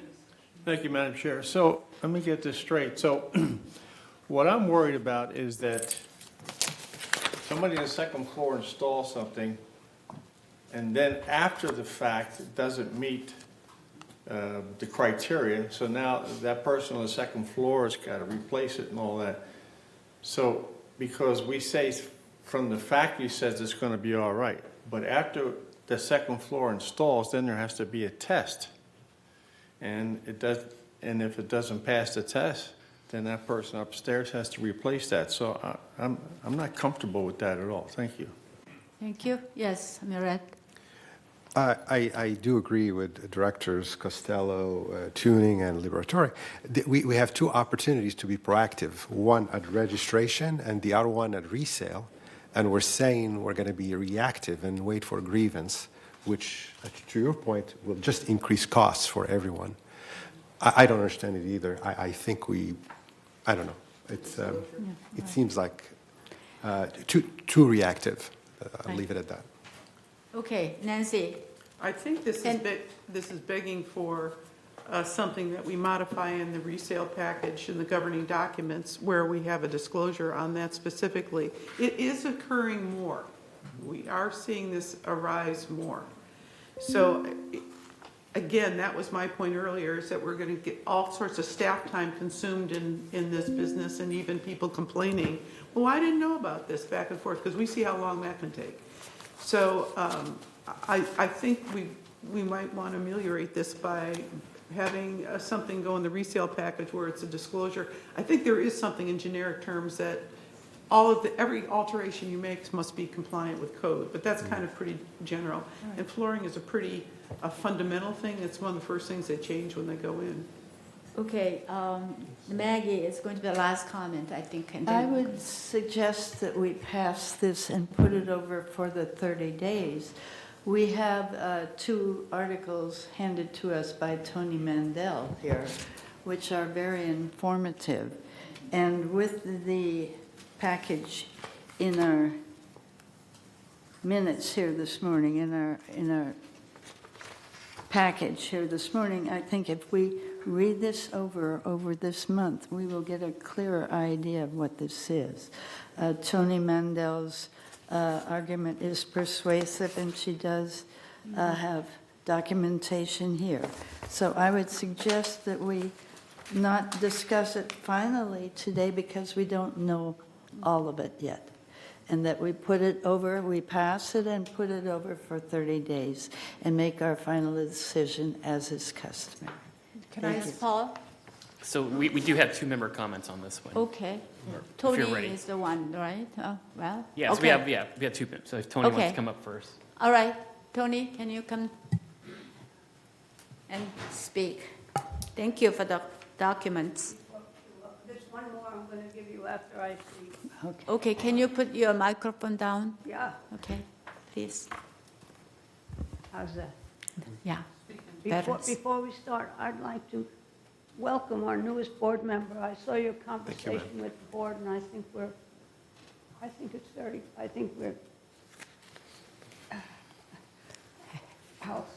You would have voted for him. Absolutely. I think we're fortunate to have you.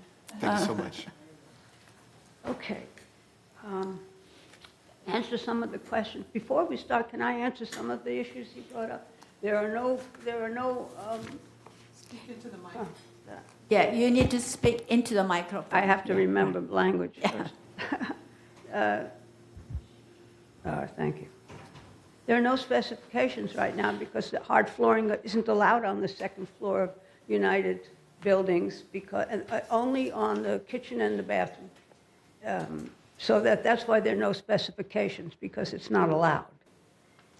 So I have been here since forever, and so I've been here when this issue came up before board, came up before third. Okay, I'll launch into it now. The floor ceiling assembly is a complicated dimensional construction set between floors in buildings with more than one floor that incorporates flooring, frames, joust, soundproofing, plywood, concrete, strip board, air, walls, and in our case, heating elements, and more. It becomes a singular entity designed so its entirety affords specific measurable sound attenuation. Attenuation is to lessen, as required by the Uniform Building Code. A simple way to think about the assembly is it's a drum. It's a drum, and drums magnify sound. But imagine if a drum's head, its surface, was carpet. Think about what that would sound like. The entirety of United's assemblies were planned and built for and with carpet. Christopher Jean of Bricken was hired by Third. Before I get into this, I'll say the floor ceiling assemblies were standardized. They were probably built to standard through this whole community, and they're the same. I'll start with that. Christopher Jean of Bricken was hired by Third to investigate and determine if, or if not, hard flooring was suitable for its units. He gave his report of his findings on March 18, 2010. Jean determined by his own investigation of Third's original construction documents that Third's floor ceiling assemblies were constructed for carpeting, and further concluded after ASTM-E1007-97 tests of sampling of floor ceiling assemblies that Third's floor ceiling assemblies will fail code when carpet is replaced by hard surfaces, absent extensive, expensive, ancillary construction of the assembly. The board was informed by its own expert in a packed open meeting on March 18, 2010, that Third's floor ceiling assemblies were built for carpet surfacing, and if carpet is replaced with hard surfaces, no matter the underlay, the assembly will never afford the level of sound attenuation of the assembly surfaced with carpet. Further, the surfaced with carpet assemblies were constructed to meet minimum code. And if hard surface replaces carpet, assemblies are all likely always to fail code. Some notes I jotted down here, yeah. As for if you decide to accept VMS's proposal, I think a test after the installation would avoid grievances. And grievances are terrible. You end up hating your neighbors. It's awful to have to go through, and they take a long time, and they're emotionally very destructive. So I think you have to try to avoid that. And one way to do it, if you accept this, which is questionable, is to have a test made after the flooring's installed for a reading to see what it is. Okay. Thank you very much. The other thing is to deal with the issue of realtors should tell people who are interested in a ground floor unit in two-story buildings that there was an alteration and there was hard flooring on the second floor. They should know that before they buy the stock share. Okay. I once broke a lease because of this issue. Okay. So. All right. I think Thank you. that's enough. Time is. I have this. What I just read to you, I can give out, so you can add that to the little package. Okay. Thank you very much. Okay. Appreciate The it. last speaker is Kathy Bravata. Okay, Kathy.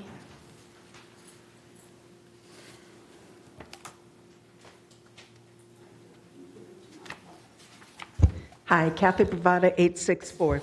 I'm a little concerned. I've lived here since 2011, and I remodeled in 2014. At that time, I had hardwood floors, and I was told when I remodeled that the rules were you could only have laminate flooring, and that was in 2011. So when Alan says there's no rules, I'm a little concerned about that, because I was flat out told I could not use hardwood flooring. Because of my neighbor downstairs, I did put in carpeting. My kitchen, bathrooms have laminate, but I put in carpeting because the noise is so bad. My other 3 upstairs neighbors, a few years after I put in the laminate based on the requirements, they put in hardwood floors. My next door neighbor, whenever she sits down to her dining room table, I hear her chairs, and I'm right next to her. My neighbor across the way, they've actually almost come to blows because he put in hardwood flooring, and my neighbor's downstairs, Jenny, with his dog, keeps her awake all the time. Now, Jim's dog passed away, so it's better. And my other neighbors, when they passed away, and one passed away and one moved, the new people put in hardwood floors, and my neighbors, Sunila and Gami, are having a lot of trouble. So whatever noise level you can put in, make it higher, because it really is very, very disturbing. And that's why I will keep my carpeting. Right. Thank you. Thank you very much. More comment? Just last comment.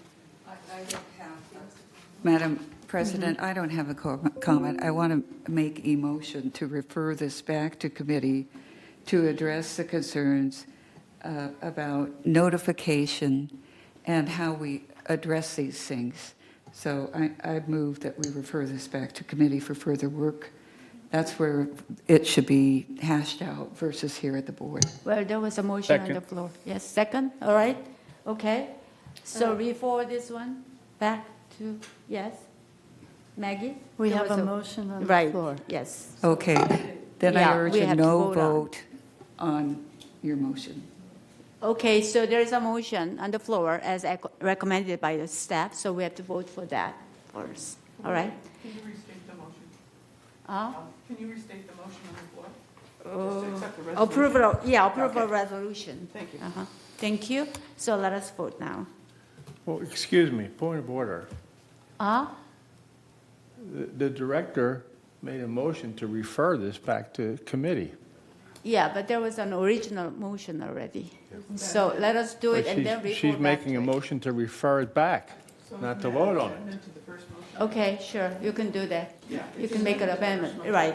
There should be amendment to refer back to the original committee. So, yes, let us vote on amendment, right? So, yeah, let's do that way. Okay, so, I don't consider that an amendment. No, it's not an No. amendment.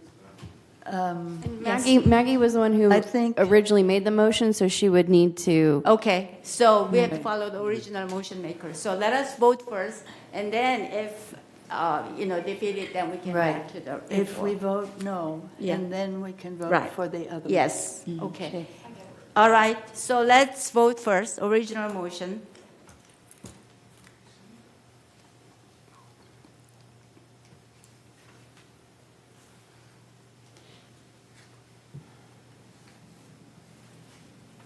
Okay. That's all.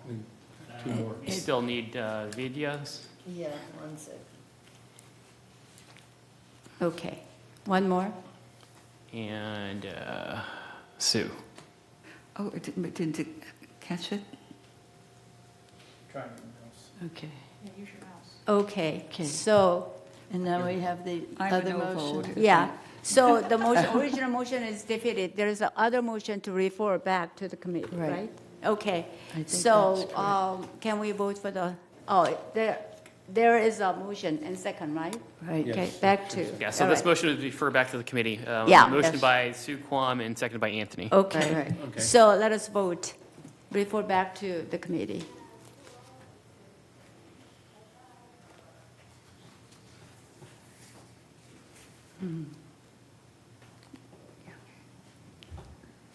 I voted. And we're still missing Maggie. Maggie? Motion passes. Okay, thank you very much. We are referring this motion back to the committee, and we will re-study, right? And then what's going to happen to next one?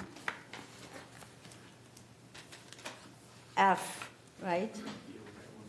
entertain a motion to approve the rescission of interior flooring policy. That's postponed then. Same thing, right? So, So we're yeah. going to postpone it, all right. I So- think also it would be good to know if we're giving anything to contractors or anything like that that says what flooring to avoid, what not to avoid, or even what companies, because flooring comes in different depths, and you can buy a 12, which won't last as long, but maybe something that's 21, I don't know, however they measure it. All right. There are different qualities too. Yeah, we will consider that after we set up the policy. Thank you. I Yes, move- Maggie? I move that we postpone the rescind interior flooring policy to the next meeting. Sorry, second. I believe you That's have to 12. make, you have to read the resolution first. I have to read it. Yeah, Okay. 12F. Point of information, if nobody makes a motion, it just dies. Yeah. So you don't do have to anything. make a motion or anything, just Pass it, just don't do anything with it. pass it on. I'll read And it it, just, I'll read it, and no one seconds it. Okay. We don't need I think that will, nobody needs to You don't even need to make do the it. motion. The agenda I item think is it there says an as a agenda resolution, item. so I should- let's move on like that. All right, let's go I'll on. read it, and there may be no second, okay. Resolution 0125XX, rescind interior flooring policy.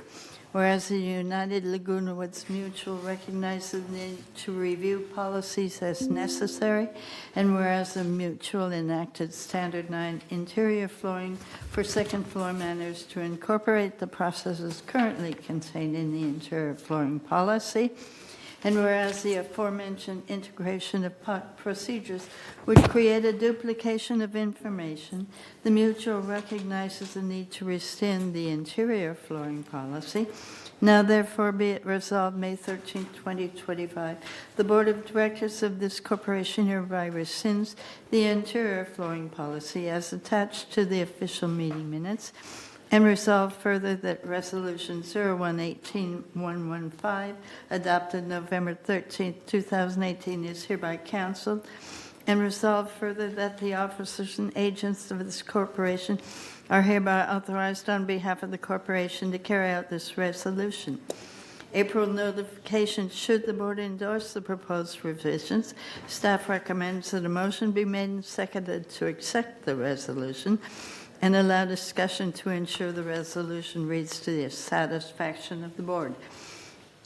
Staff then recommends that a board member postpones the resolution to the next available board meeting, no less than 28 days from the postponement, to comply with 4360. I move this resolution. There's a motion, is there any second? No second, it dies. Thank you very Thank much. you. Automatic refer back to the committee. All right, thank you very much. All right, let's move on to G. 12G is the recommendation to approve the request for the replacement of the landscape at B864 with concrete paver due to the lack of irrigation. All right, Kurt is here. Can you please explain the resolution? Read the resolution. Resolution 0125XX, fruit tree and vegetable policy. Whereas the fruit trees in common... No, not that. No. Okay, this is H. It's G we're on? Yeah, G. Okay. You said H, but I have gravel on the church. The request the landscape replacement. No, I don't. Yeah, that is it. Recommended, there is no resolution, just read the, there is no resolution on there. Oh. So just recommendation. So Kurt come out and explain that. But there is no resolution. It's 12G. I don't have a G. Good morning. Yeah, yes, I so do. there is Still no morning, right? resolution. Oh, Right. okay. This normally would have been on consent. It only came before the board because it had already been to MC, and then it Okay. came, and residents came and spoke last month at this Right. meeting for this. So this is an area that there's several buildings that have this particular case. Most of them have been dealt with by residents doing their own thing. So this one had landscaping that had been watered by a resident who passed away a few years ago, and the landscaping met its ultimate demise following that. So there's nothing living there right now. There's no irrigation close to that. It would cost us upwards of $5,000 just to bring irrigation there. So we presented to the committee gravel or artificial turf, and the committee recommended concrete pavers instead of that. Residents of the building were at the meeting, and they want to put potted plants there and water it themselves. I think that covers everything. It'll look green again, and it'll be solid and safe. So I think this is the best solution to the problem. Okay, any question? I Yes? just have a comment. Oh, yeah. They weren't willing to water the plants, but they're willing to water plants in a pot. Well, you see, yeah, that's interesting. Uh-huh. But with quote unquote landscaping, it's more involved than watering a few pots, where pots hold the water themselves, and landscaping needs regular irrigation, especially in the hot days of summer. So it's slightly different. Okay, is there any motion to approve this recommendation? Comment? Yeah? So Kurt, why is this even on here? Isn't this something you normally would just handle without it coming to the board? It actually came to it went to M&C for a request for golf cart parking. Right, so we denied it. That was denied and then deferred to us. Yeah. And then, like I said, residents came and spoke to the board last month on this issue, so we just wanted to bring the board back into the loop. So you're not asking for additional funding? Nope. You're not asking, Nope. you're just asking to do your job? Yes. Okay, Kathy? So does that mean you're going to put in pavers? Yes. Oh, okay. Okay. And my neighbors are the ones with potted plants on their balcony that want to move them downstairs. Okay. And All right. they will water. Any motion to approve? Oh, question? Well, we don't have a motion to approve, so, okay, Tom. I move that Kurt and his landscape can do their job. Right, okay, and the second, any objection? No objection, so approved, thank you. All right, now H, recommendation to approve the request for the prohibition of planting vegetables and new fruit trees. Okay, Okay. now it's time for you to read the resolution. A fruit tree and vegetable policy. Whereas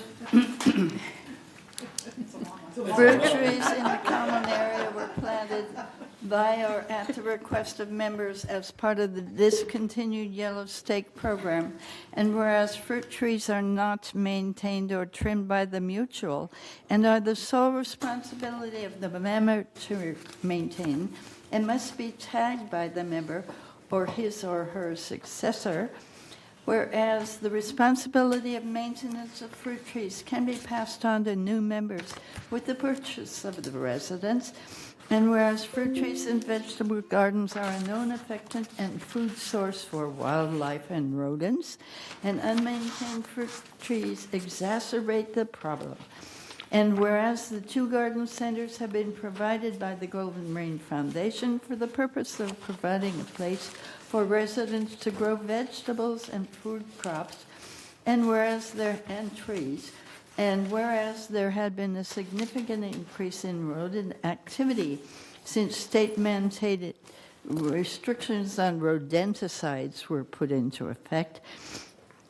Now, therefore, be resolved May 13, 2025, the Board of Directors of this corporation introduces the revised fruit tree and vegetables policy, which prohibits the planting of any fruit trees, vegetables, or other food crops in the common area, and requires members to tag and maintain existing fruit trees in common area and in exclusive use common areas, and resolve the planting of vegetables and new fruit trees in common areas is prohibited.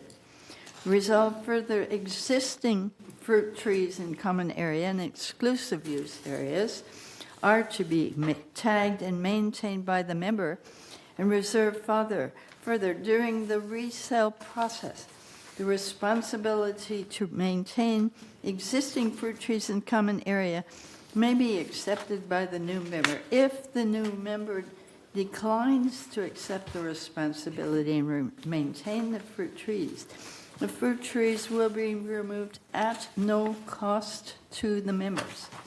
And resolve further to maintain the health and safety of the members, fruit trees found to be unmaintained will be removed after notice by the mutual at no cost to the member.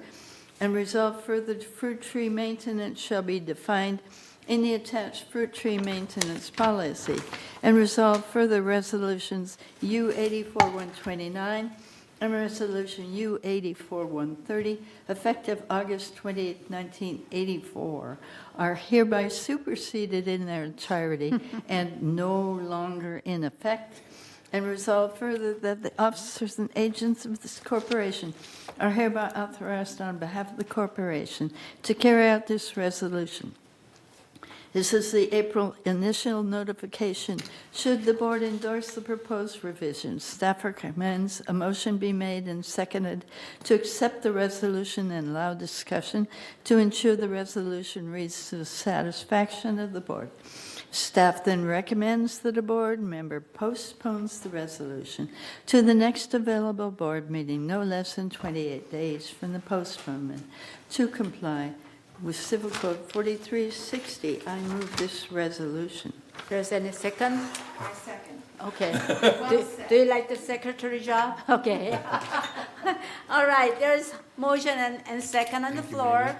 Do we need any explanation by the staff, Kurt? I think it would be good, Madam Chair. Yes. If I may, this, people take their fruit trees very seriously. Yes. And so it's important that people understand what the provisions would be. And so we wanted to make sure that people understood that they have the option to keep their fruit trees, but they also have the option to have them pulled out, and we will absorb that cost. And I don't know if... All right, Kurt, can you stand and come out and explain the details? What are the options? Yeah. Yes. United has thousands of fruit trees. And what we're just trying to do is maintain what we have now. It's becoming more and more difficult for us to deal with controlling rats. We'll never get rid of them, but controlling them. The state keeps passing restrictions on the types of rodenticides we can use, and for good reason. It's to stop this, what we call the secondary kill, whereas a sick rat, which has poison in it, is picked up by an owl, and then the owl eats the rats and dies from the secondary poison. So therefore, the rodenticides we use now are weaker. They take longer to kill the rats. The rats need to feed on the bait more often, so it's not as effective. And there's a graph in here showing that since those laws have passed, your rodent populations are going up. So this is one step in trying to control the rodent population by reducing their food. The number one thing is human hygiene that we need to work on. In other words, if you put trash in the dumpster, make sure it all goes in the dumpster, make sure the dumpster lid is closed, things like that. Not keeping pet food around your house. All those kind of things help us control the rodents. The other thing is people's vegetables and fruit trees are prime targets for rodents to feed on. So this is to try to get under control of the fruit trees. The part in here about tagging the fruit trees, we have tags that we will provide for the residents. A lot of the fruit trees out there, it's clear who takes care of them. A lot of them, it's not. So we're trying to attach fruit trees to residents, to units, so we can sort of get, when we do have one that isn't being maintained, we know who to talk to. So that's one little piece of this, so we can kind of control it. The other one is to stop the planting of fruit trees. We have enough. You guys have thousands of them. So to try to get it under control. For perspective, in here there's a graph from Third. Third started removing fruit trees. We removed over 200 fruit trees, and their rodent populations went down. So that is a proof that fruit trees are a big cause of rodent food. So we're just trying to get that under control. Thank you. Nancy. Yeah, there's one exception that I would add to the list. The fruit trees, and then the only fruit that grows on the ground are strawberries, and they pick up wind and they get planted. I know right in my area, there's a number of beds, and they spread by rhizomes. So they will spread. All you need is one little thing to land there. And I literally watched it happen in the last year. And oh, they're beautiful, and people are picking strawberries, and they're very sweet. But also, I discovered a whole bunch of rodents, and I had to call resident services. So could we add in, since strawberries is the only one that we This could does add- say, and other food crops. Oh, Yeah, good. I think Okay, so. good. Vegetables, Because yeah. this needs to be eradicated. Yeah. Okay. Murad was first, and then Okay. Vidya. So, Yeah. Nancy, apart from strawberries, watermelons also grow on the ground. They just spread all over. But where do you get those tags? The tags? Yes, we have them. If residents call in, we can go out and provide them for them. It's just a small vinyl tag that we write the manor number on it, but the important part of that is us having a record of who's maintaining what fruit tree. So where do we call for that? Resident services. Okay. Oh, one more question. Okay, just a minute, Murad. Yeah, just one comment and one question. The comment is I thought that coyotes and rodents can only eat fruit within like 3 feet from the ground up. So therefore, anything above 3 feet is safe, so to speak. It doesn't become food to coyotes and rodents. So I'm not sure why I removed the entire tree. The question I have is, what happens to existing fruit trees in the common areas that were not accepted by members when they, upon resale? Because this is new policy, but prior you said there was no such thing. So there are a bunch of trees in common areas with no tagging because they will not be tagged because I guess the existing members did not accept them upon resale. What happens to those? So prior to this, when residents did not accept them upon resale, they were charged for removal of the tree. The seller was charged for the cost of the removal of the tree. This is just saying that we will do it for free going forward. And the first fact you stated may be true for coyotes, but rats can climb stucco walls. Oh. So a tree is no match for them. Nice. Okay, Nancy. Thank you. Yeah, this is almost like a PSA you can give. But I'm curious, what is the animal guard that they can put on the bottom of the tree? Do they get it from you or they buy it from a They garden buy center? it from, that's a last case scenario. They're semi-effective. It's what you see them, some places like Disneyland has them on their palm trees. It's a aluminum metal shield that goes around that the rats can't climb because they can't get a hold of it with their claws. Like a collar. Right. Any more there's- question, Tom? And then Tony, yeah. Yeah, I appreciate what you're trying to do here, Kurt. Solve one problem by cutting down trees, but trees are pretty sacred in this community. And in the past, we've had recommendations to cut down canary pine trees. There was talk about southern magnolias, ficus trees, and now citrus trees. So we're talking, I think the inventory in your landscape management plan showed like 6.4% citrus trees in United or something, which equates to somewhere over 1,100 and some citrus trees. With this, there's a lot of responsibility on a resident member to take care of those trees. So there's a good chance that a lot of them are going to be cut down or removed. And then the others, the people that are responsible for them will feel like they own those trees, which according to the policy, they don't, and anybody can pick the fruit out there that wants to. Is that a correct statement? That is correct. So I think that's going to create more of a problem. And I'm not saying this is necessarily a bad effect, but if you look at the community, we've got people feeding the squirrels and that with peanuts. We've got bird feeders hanging all over the place. And I bet you that those two things attract more rodents than the lemon trees do.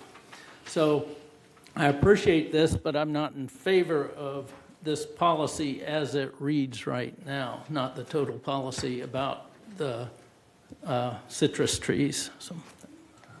So this will go on 28-day, so you can submit your revisions to us and we can bring them to the board next time.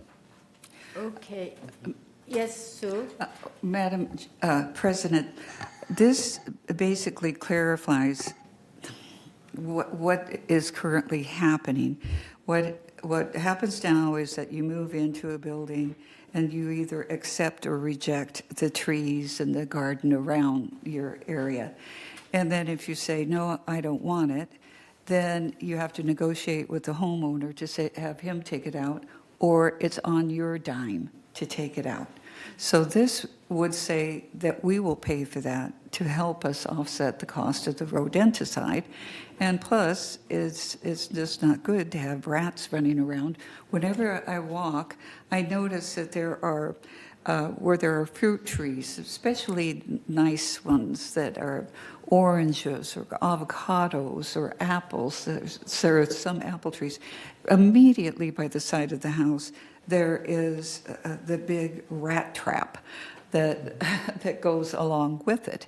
And so if things are not maintained and the owner is told to maintain it and then they say, I don't want to, I think that's a win. Yeah. Okay, Nancy, you are the last, okay, and then Tony, and let us vote then. This is almost a point of information, but to that point, the rodenticide that they're using now is less efficacious. And we had an issue with some fruit trees right in our area, and so they came out real quick and put the rodent boxes in there. The next 2 days, we had 7 rats dying on our front walkways. One came into my front patio and was dying there, and it's kind of pathetic to watch because they're not dead. They're still squirming and stuff. So you can't just pick them up and put them in the trash. So I see the value in doing this, even if I don't like some of the nuances. I think it's an important advancement on our part in the whole scheme of things. Okay, thank you. Tony, can you come out and speak? We cannot hear you.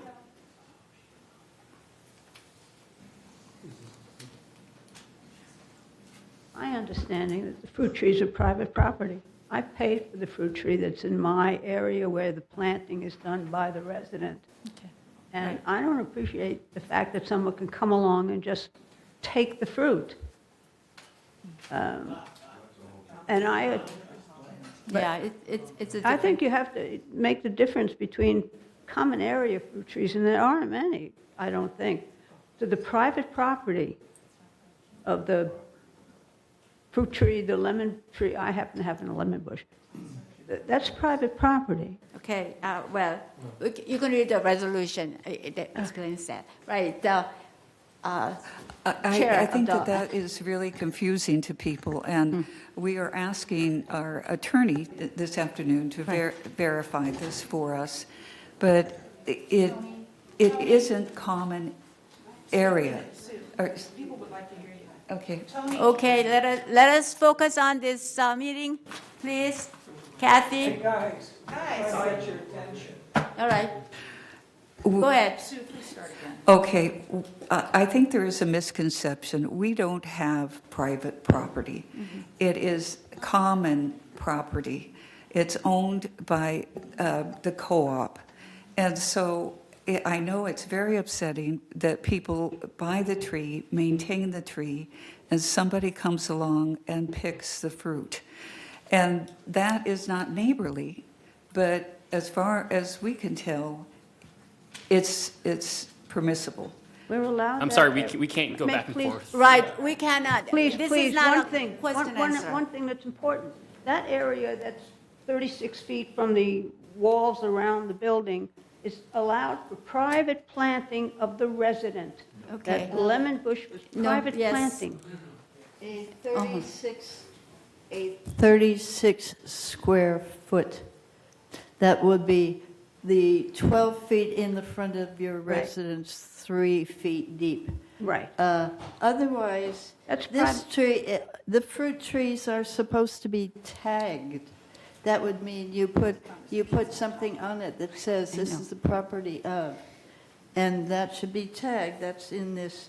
Right. So Tony, it's not the time for you to speak, so let us just move on. Okay, did you finish your comment? Yes, All right, yes. so I think, let us vote for, yeah. All right, Do we need a restatement, or do we know what we're voting on? Well, we know that we are voting on the resolution. voting on the Yeah, resolution, yeah. okay, so we don't want to read anymore.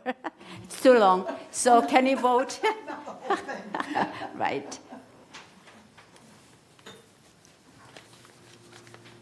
Okay.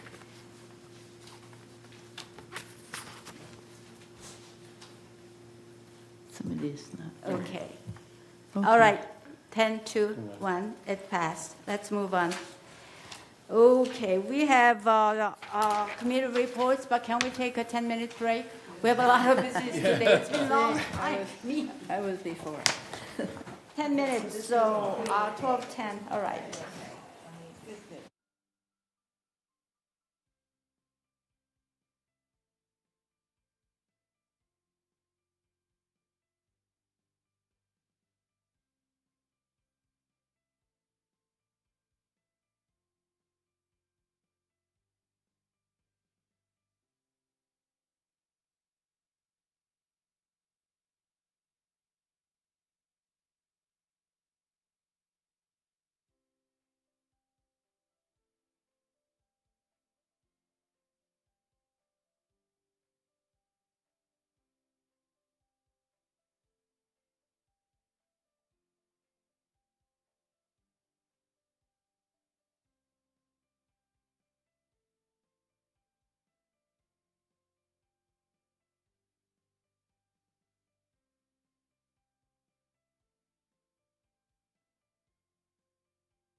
All right, let's move on to the financial report section, right? Yes. Before we go through Yeah, reports. that is the one. The financial treasurer's report is the first one. 13. Right. Yes. Ready? Yes, Unite Committee report, A, report of the Finance Committee, Director Prater. Good Treasurer, treasurer report and finance. Okay, go ahead, All move right. on. Good afternoon. We are doing the report today, and a reminder that this is the report that ended on February 28th time period for this year. Okay? We can see here on the first slide that the revenue, was $10,281,000, and the expenses were $8,220,000, resulting in a revenue of $2,052,000.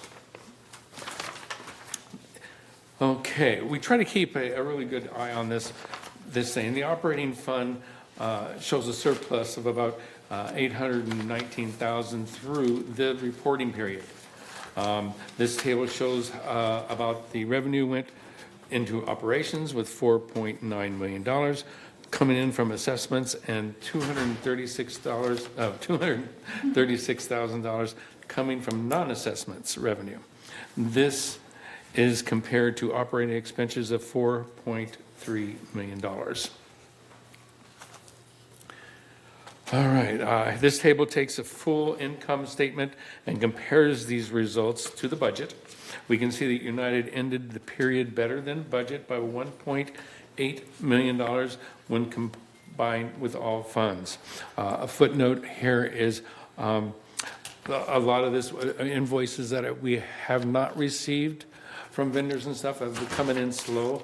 It's a good trend, and hopefully we can keep this trend going. Number 4. This is a variances from the budget attributed to the following. Outside services, favorable mostly because we have not been able to fill the, due to the timing and programs such as roof replacements, damage restoration, waistline remediation, and tree maintenance, among others. Okay. Again, we're waiting for invoices that will be processed to bring that back to the norm. Employee compensation, same thing. We talked about that. It's maintenance and construction has a lot of opening. It's included carpentry, plumbing, and paint. It's just not one segment that's causing us a problem, and they're in full speed trying to get some replacements. Material and supplies, same thing. It's just is in its timing, usage throughout the community in the areas, interior components, electrical, and paint. Again, invoices coming in.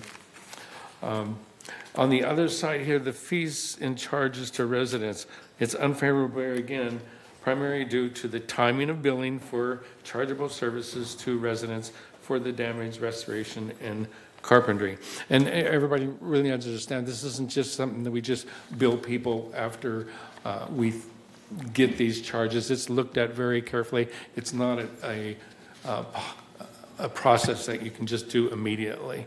They do look at this and make sure that the numbers are right and everybody's justified on that. Utilities and telephone, we had a very high water bill in February, so that did kick that in. I don't think it's going to get much better because it doesn't look like we're going to get much rain. Yeah. The new system that they have, that they've worked on very, very much in place, will help bring the watering down.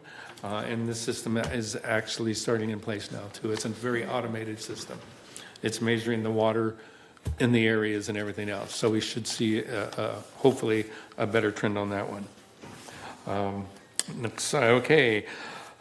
This is the same thing, pie chart on the thing, but what it's doing is just comparing it one, shows you the fees and charges, laundry rooms, other miscellaneous, less processing fees. So this is our non-assessment revenues that are coming in. 6. This is the same thing showing the 329 of non-assessments revenue as presented in all this, the previous chart compares to the current year's budget. So this is the same chart, more graphic without the pie chart. And here's another pie chart. We'll see the expenses to date of $8.2 million, showing that our largest categories of expenses are for employee compensation, followed by property taxes, which will be due the 10th of this month, utilities, insurance, and so forth. I'll make a quick note on insurance. There is a very good ad hoc meeting going on, and Dan Yost is presenting a lot of really good suggestions with different companies and things, so it'll be shared shortly. Next slide. This one shows the 2.8 million expenses present. 8.2 million of the expenses presented in the previous pie chart, and it compares it to the current year's budget, showing our where we're at. Ending in 9 here almost. Go ahead. Our fund balances are shown here.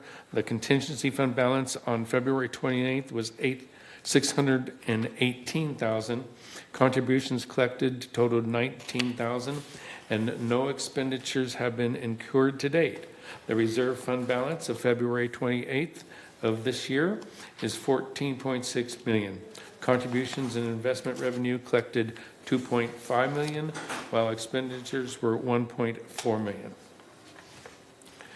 We compare them, these to the non-operating fund balances, historical fund balances for the past 5 years on this, which has averaged in 18.2. Okay. Number 11. This table illustrates the scheduled repayment for the temporary borrowing from the reserve fund. United has always kept a close look on this monthly, and on the repayment of any borrowed monies from the reserve fund. On November 12th of last year, the board approved temporary borrowing from the reserve of $3.2 million. The borrowed monies were paid back in full by March 31st of this year as promised. Here's a table showing the history going back to 2023 to 2025 so far. Through February 28th, the United resales totaled 47. It's 6 resales less than the prior year at the same time period. And the average year-to-date price for United Manor was $396,000, which is $35,000 more than the prior year at the same period. Thank you very much. Okay, thank you. Architecture Control and Standard Committee, Director Blackwell, please. Oh, yes. Okay, we met and passed the bills that you saw today. And let me see. Let me see on the treasures.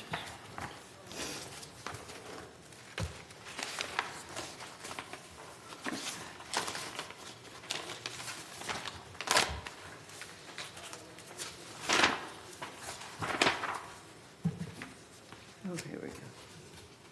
Okay. Wait a minute. We're on 13F? No, where are Where to go? We're on 13, where? 13B. B. B is a boy. B is in boy. Okay. Oh, I punched it and it all came backwards. Okay. Ah. All right.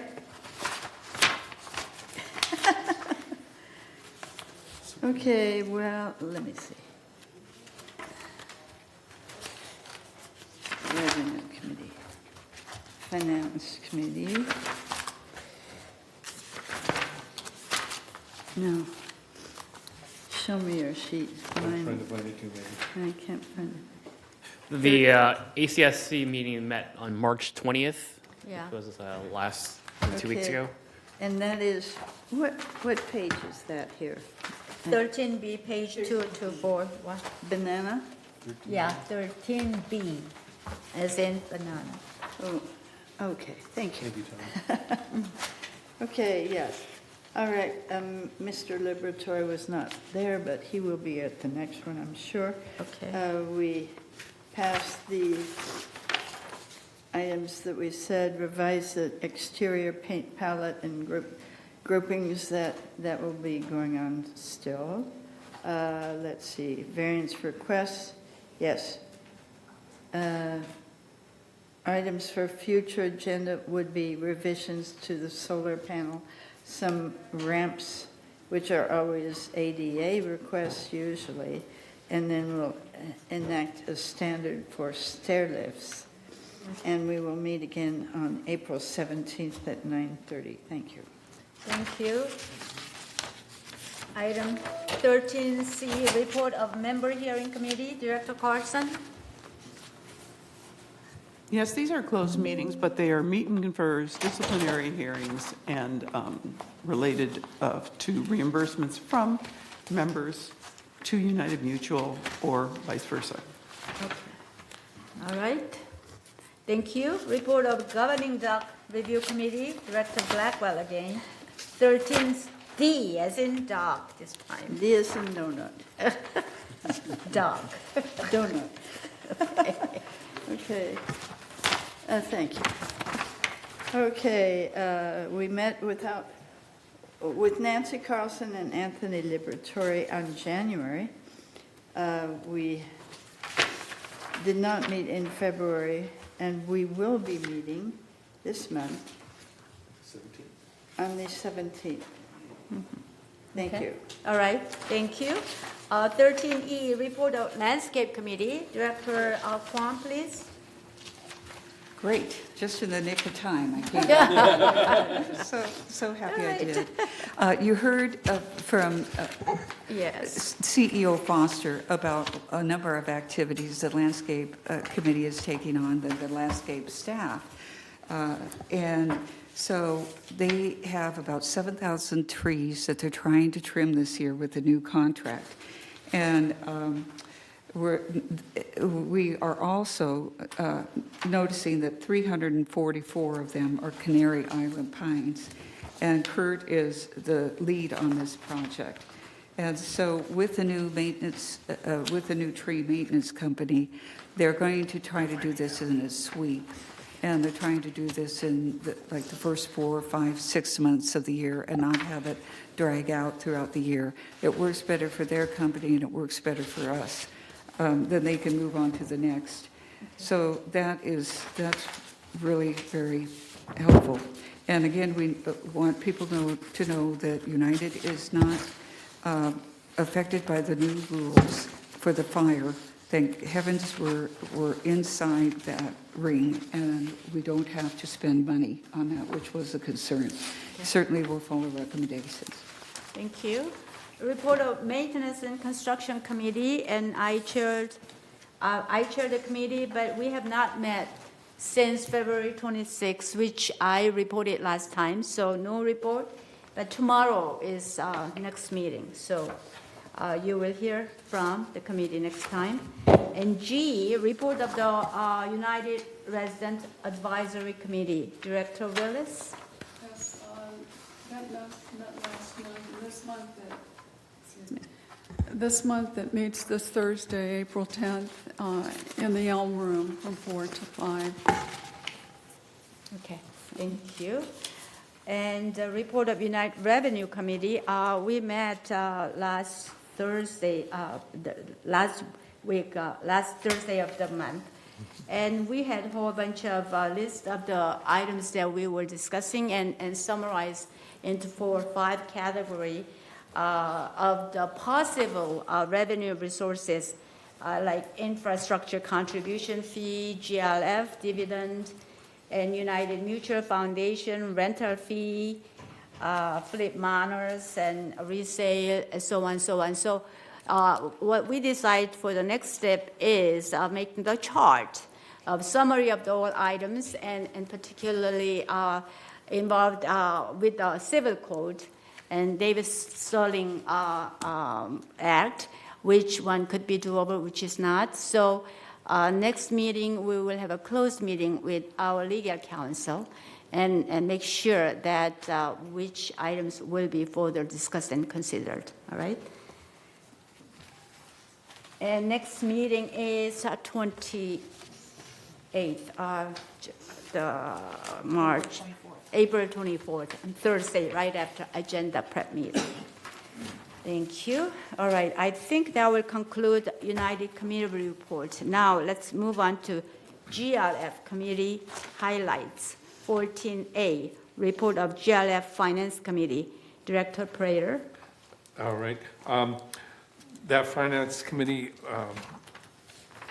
in March, there actually did not have one. The next one is April 16th of this month. Thank you. Is that it? Yeah. Sure. Next meeting is April 16th. Yes. All right. Thank you. And report of Community Activity Committees, Director Costello. Thank you. The committee met last month on March 13th. At that time, items for discussion and consideration was a application from the Camera Club to raise funds through the Village Community Fund project for a photo studio modernization project. It was considered and the motion passed, so we are recommending that to GRF. Village Community Fund project application for the Equestrian Help the Herd program. The Equestrian the fund president, Diane Phelps, presented their request. This is the third phase of that project. Again, it was presented, we discussed it, and motion was passed, and we recommended that to GRF as well. What is still under review is the recreation policy. We are in the process of going line by line through the recreation policy and reviewing a lot of terminology discussion, which we will continue during our next meeting, which is this coming Thursday, which is April 10th at 1:30 in the boardroom here. Thank you. C item, report of the GRF Landscape Committee. Director Kwam, please. We have not met in a while. It's on a quarterly time period, and I'm sorry I can't find when the next meeting is. May 14th. Oh, thank you, May 14th. Thank you. Report of GLF MNC Committee. February 12th was the last time that we met, so we have not met ever since the last time. So next meeting is going to be April 9th, which is April 9th is tomorrow. Okay. That is not the United Mutual MNC Committee. It's the following week. Sorry, tomorrow is GLF MNC Committee. And Space Planning Ad Hoc Committee is subcommittee of the MNC. Nancy? Yes, we have some good news on that. I spoke with the engineer who had done the Building E studies, and we also arranged for the committee to go and examine Building E so that we could make some master planning decisions about what will transpire. So we had a great tour of it, and he just, without specificity, he thought at the time, when he looked at it 4 years ago, that it was potentially a rental project, which would be far cheaper than destruction. But he's going to be, we approved and the board approved, both the committee and the board approved. He's re-looking at it, the engineer, and going to give us an update, because at this point, no one's in the building, when before they had people in the building, so they couldn't do a core sample or something. So we'll get some great news about that, and it's on a fast track. That's wonderful, because it's going to lead to all the decisions that we need to make with staff and everything, so on and so forth. So I'm very pleased to give you this report on this 1.5-year long struggle. Thank you. Right. Report of Mobility and Vehicle Committee, Director Costello. Thank you. The committee met on February 5th, so there is no further update other than the one I gave last month. We meet quarterly, so the next meeting is May 7th at 1:30 in the boardroom. Thank you. Report of Security and Community Access Committee, Director Carson.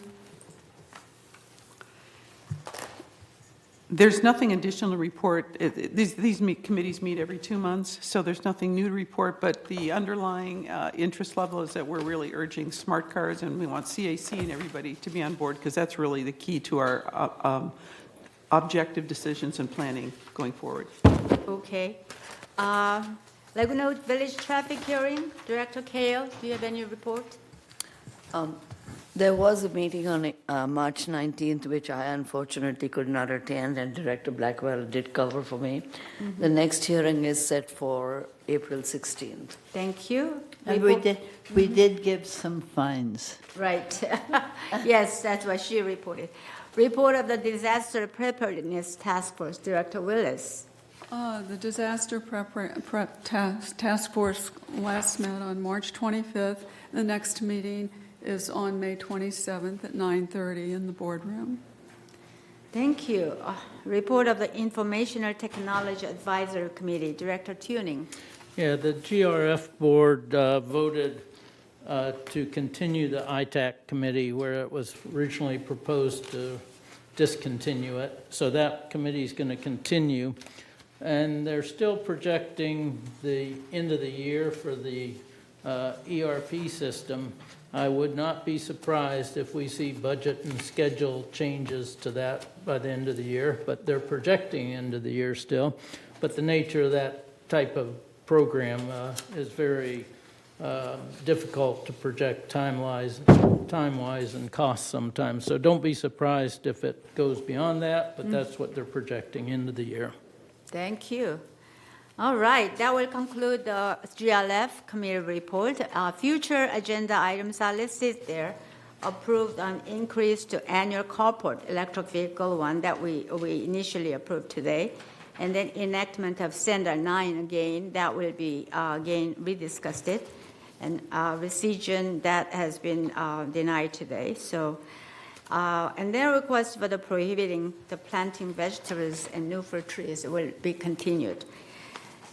Any director's comment? Oh, it was the longest meeting ever. So if you have no comment, well, that's fine. But any comment? Yes. Yes. Okay. Some members asked me about signs, political signs or director signs. Okay. The California State Legislature, Civil Code 4710. The governing documents may not prohibit posting or displaying of non-commercial signs, posters, flags, or banners on or in a member's separate interest, except as required for the protection of public health or safety, or if the posting or display would violate a local, state, or federal law. For purposes of this section, a non-commercial poster, flag, or banner may be made of paper, cardboard, plastic, or fabric, and may be posted or displayed from the yard, window, door, balcony, or outside wall of the separate interest, but may not be made of lights, roofing, siding, paving materials, flora, or balloons, or any other similar building, landscaping, or decorative component, or include the painting of architectural surfaces. An association may prohibit non-commercial signs and posters that are more than 9 feet square in size, and non-commercial flags or banners that are more than 15 square feet in size. So there you go. Thank you. Thank you. Any further comment? Yes, Tom? Yeah, I'd just like to say welcome to Murad again, because glad to have him on. And I just want to say I think that I really appreciate the professional job the corporate secretary, assistant corporate secretary do in these board meetings and everything. So appreciate that. Thank you. Thank you. Any further comment? All right, then we will recess until, have a lunch, and then we will reconvene 1 o'clock. We have a 2 o'clock kind of limited time block for the staff to present and then go. So 1:30. 1 o'clock. I'm sorry. See, it's long meeting. 1 o'clock. Let's hurry and eat. We need some energy. Thank you.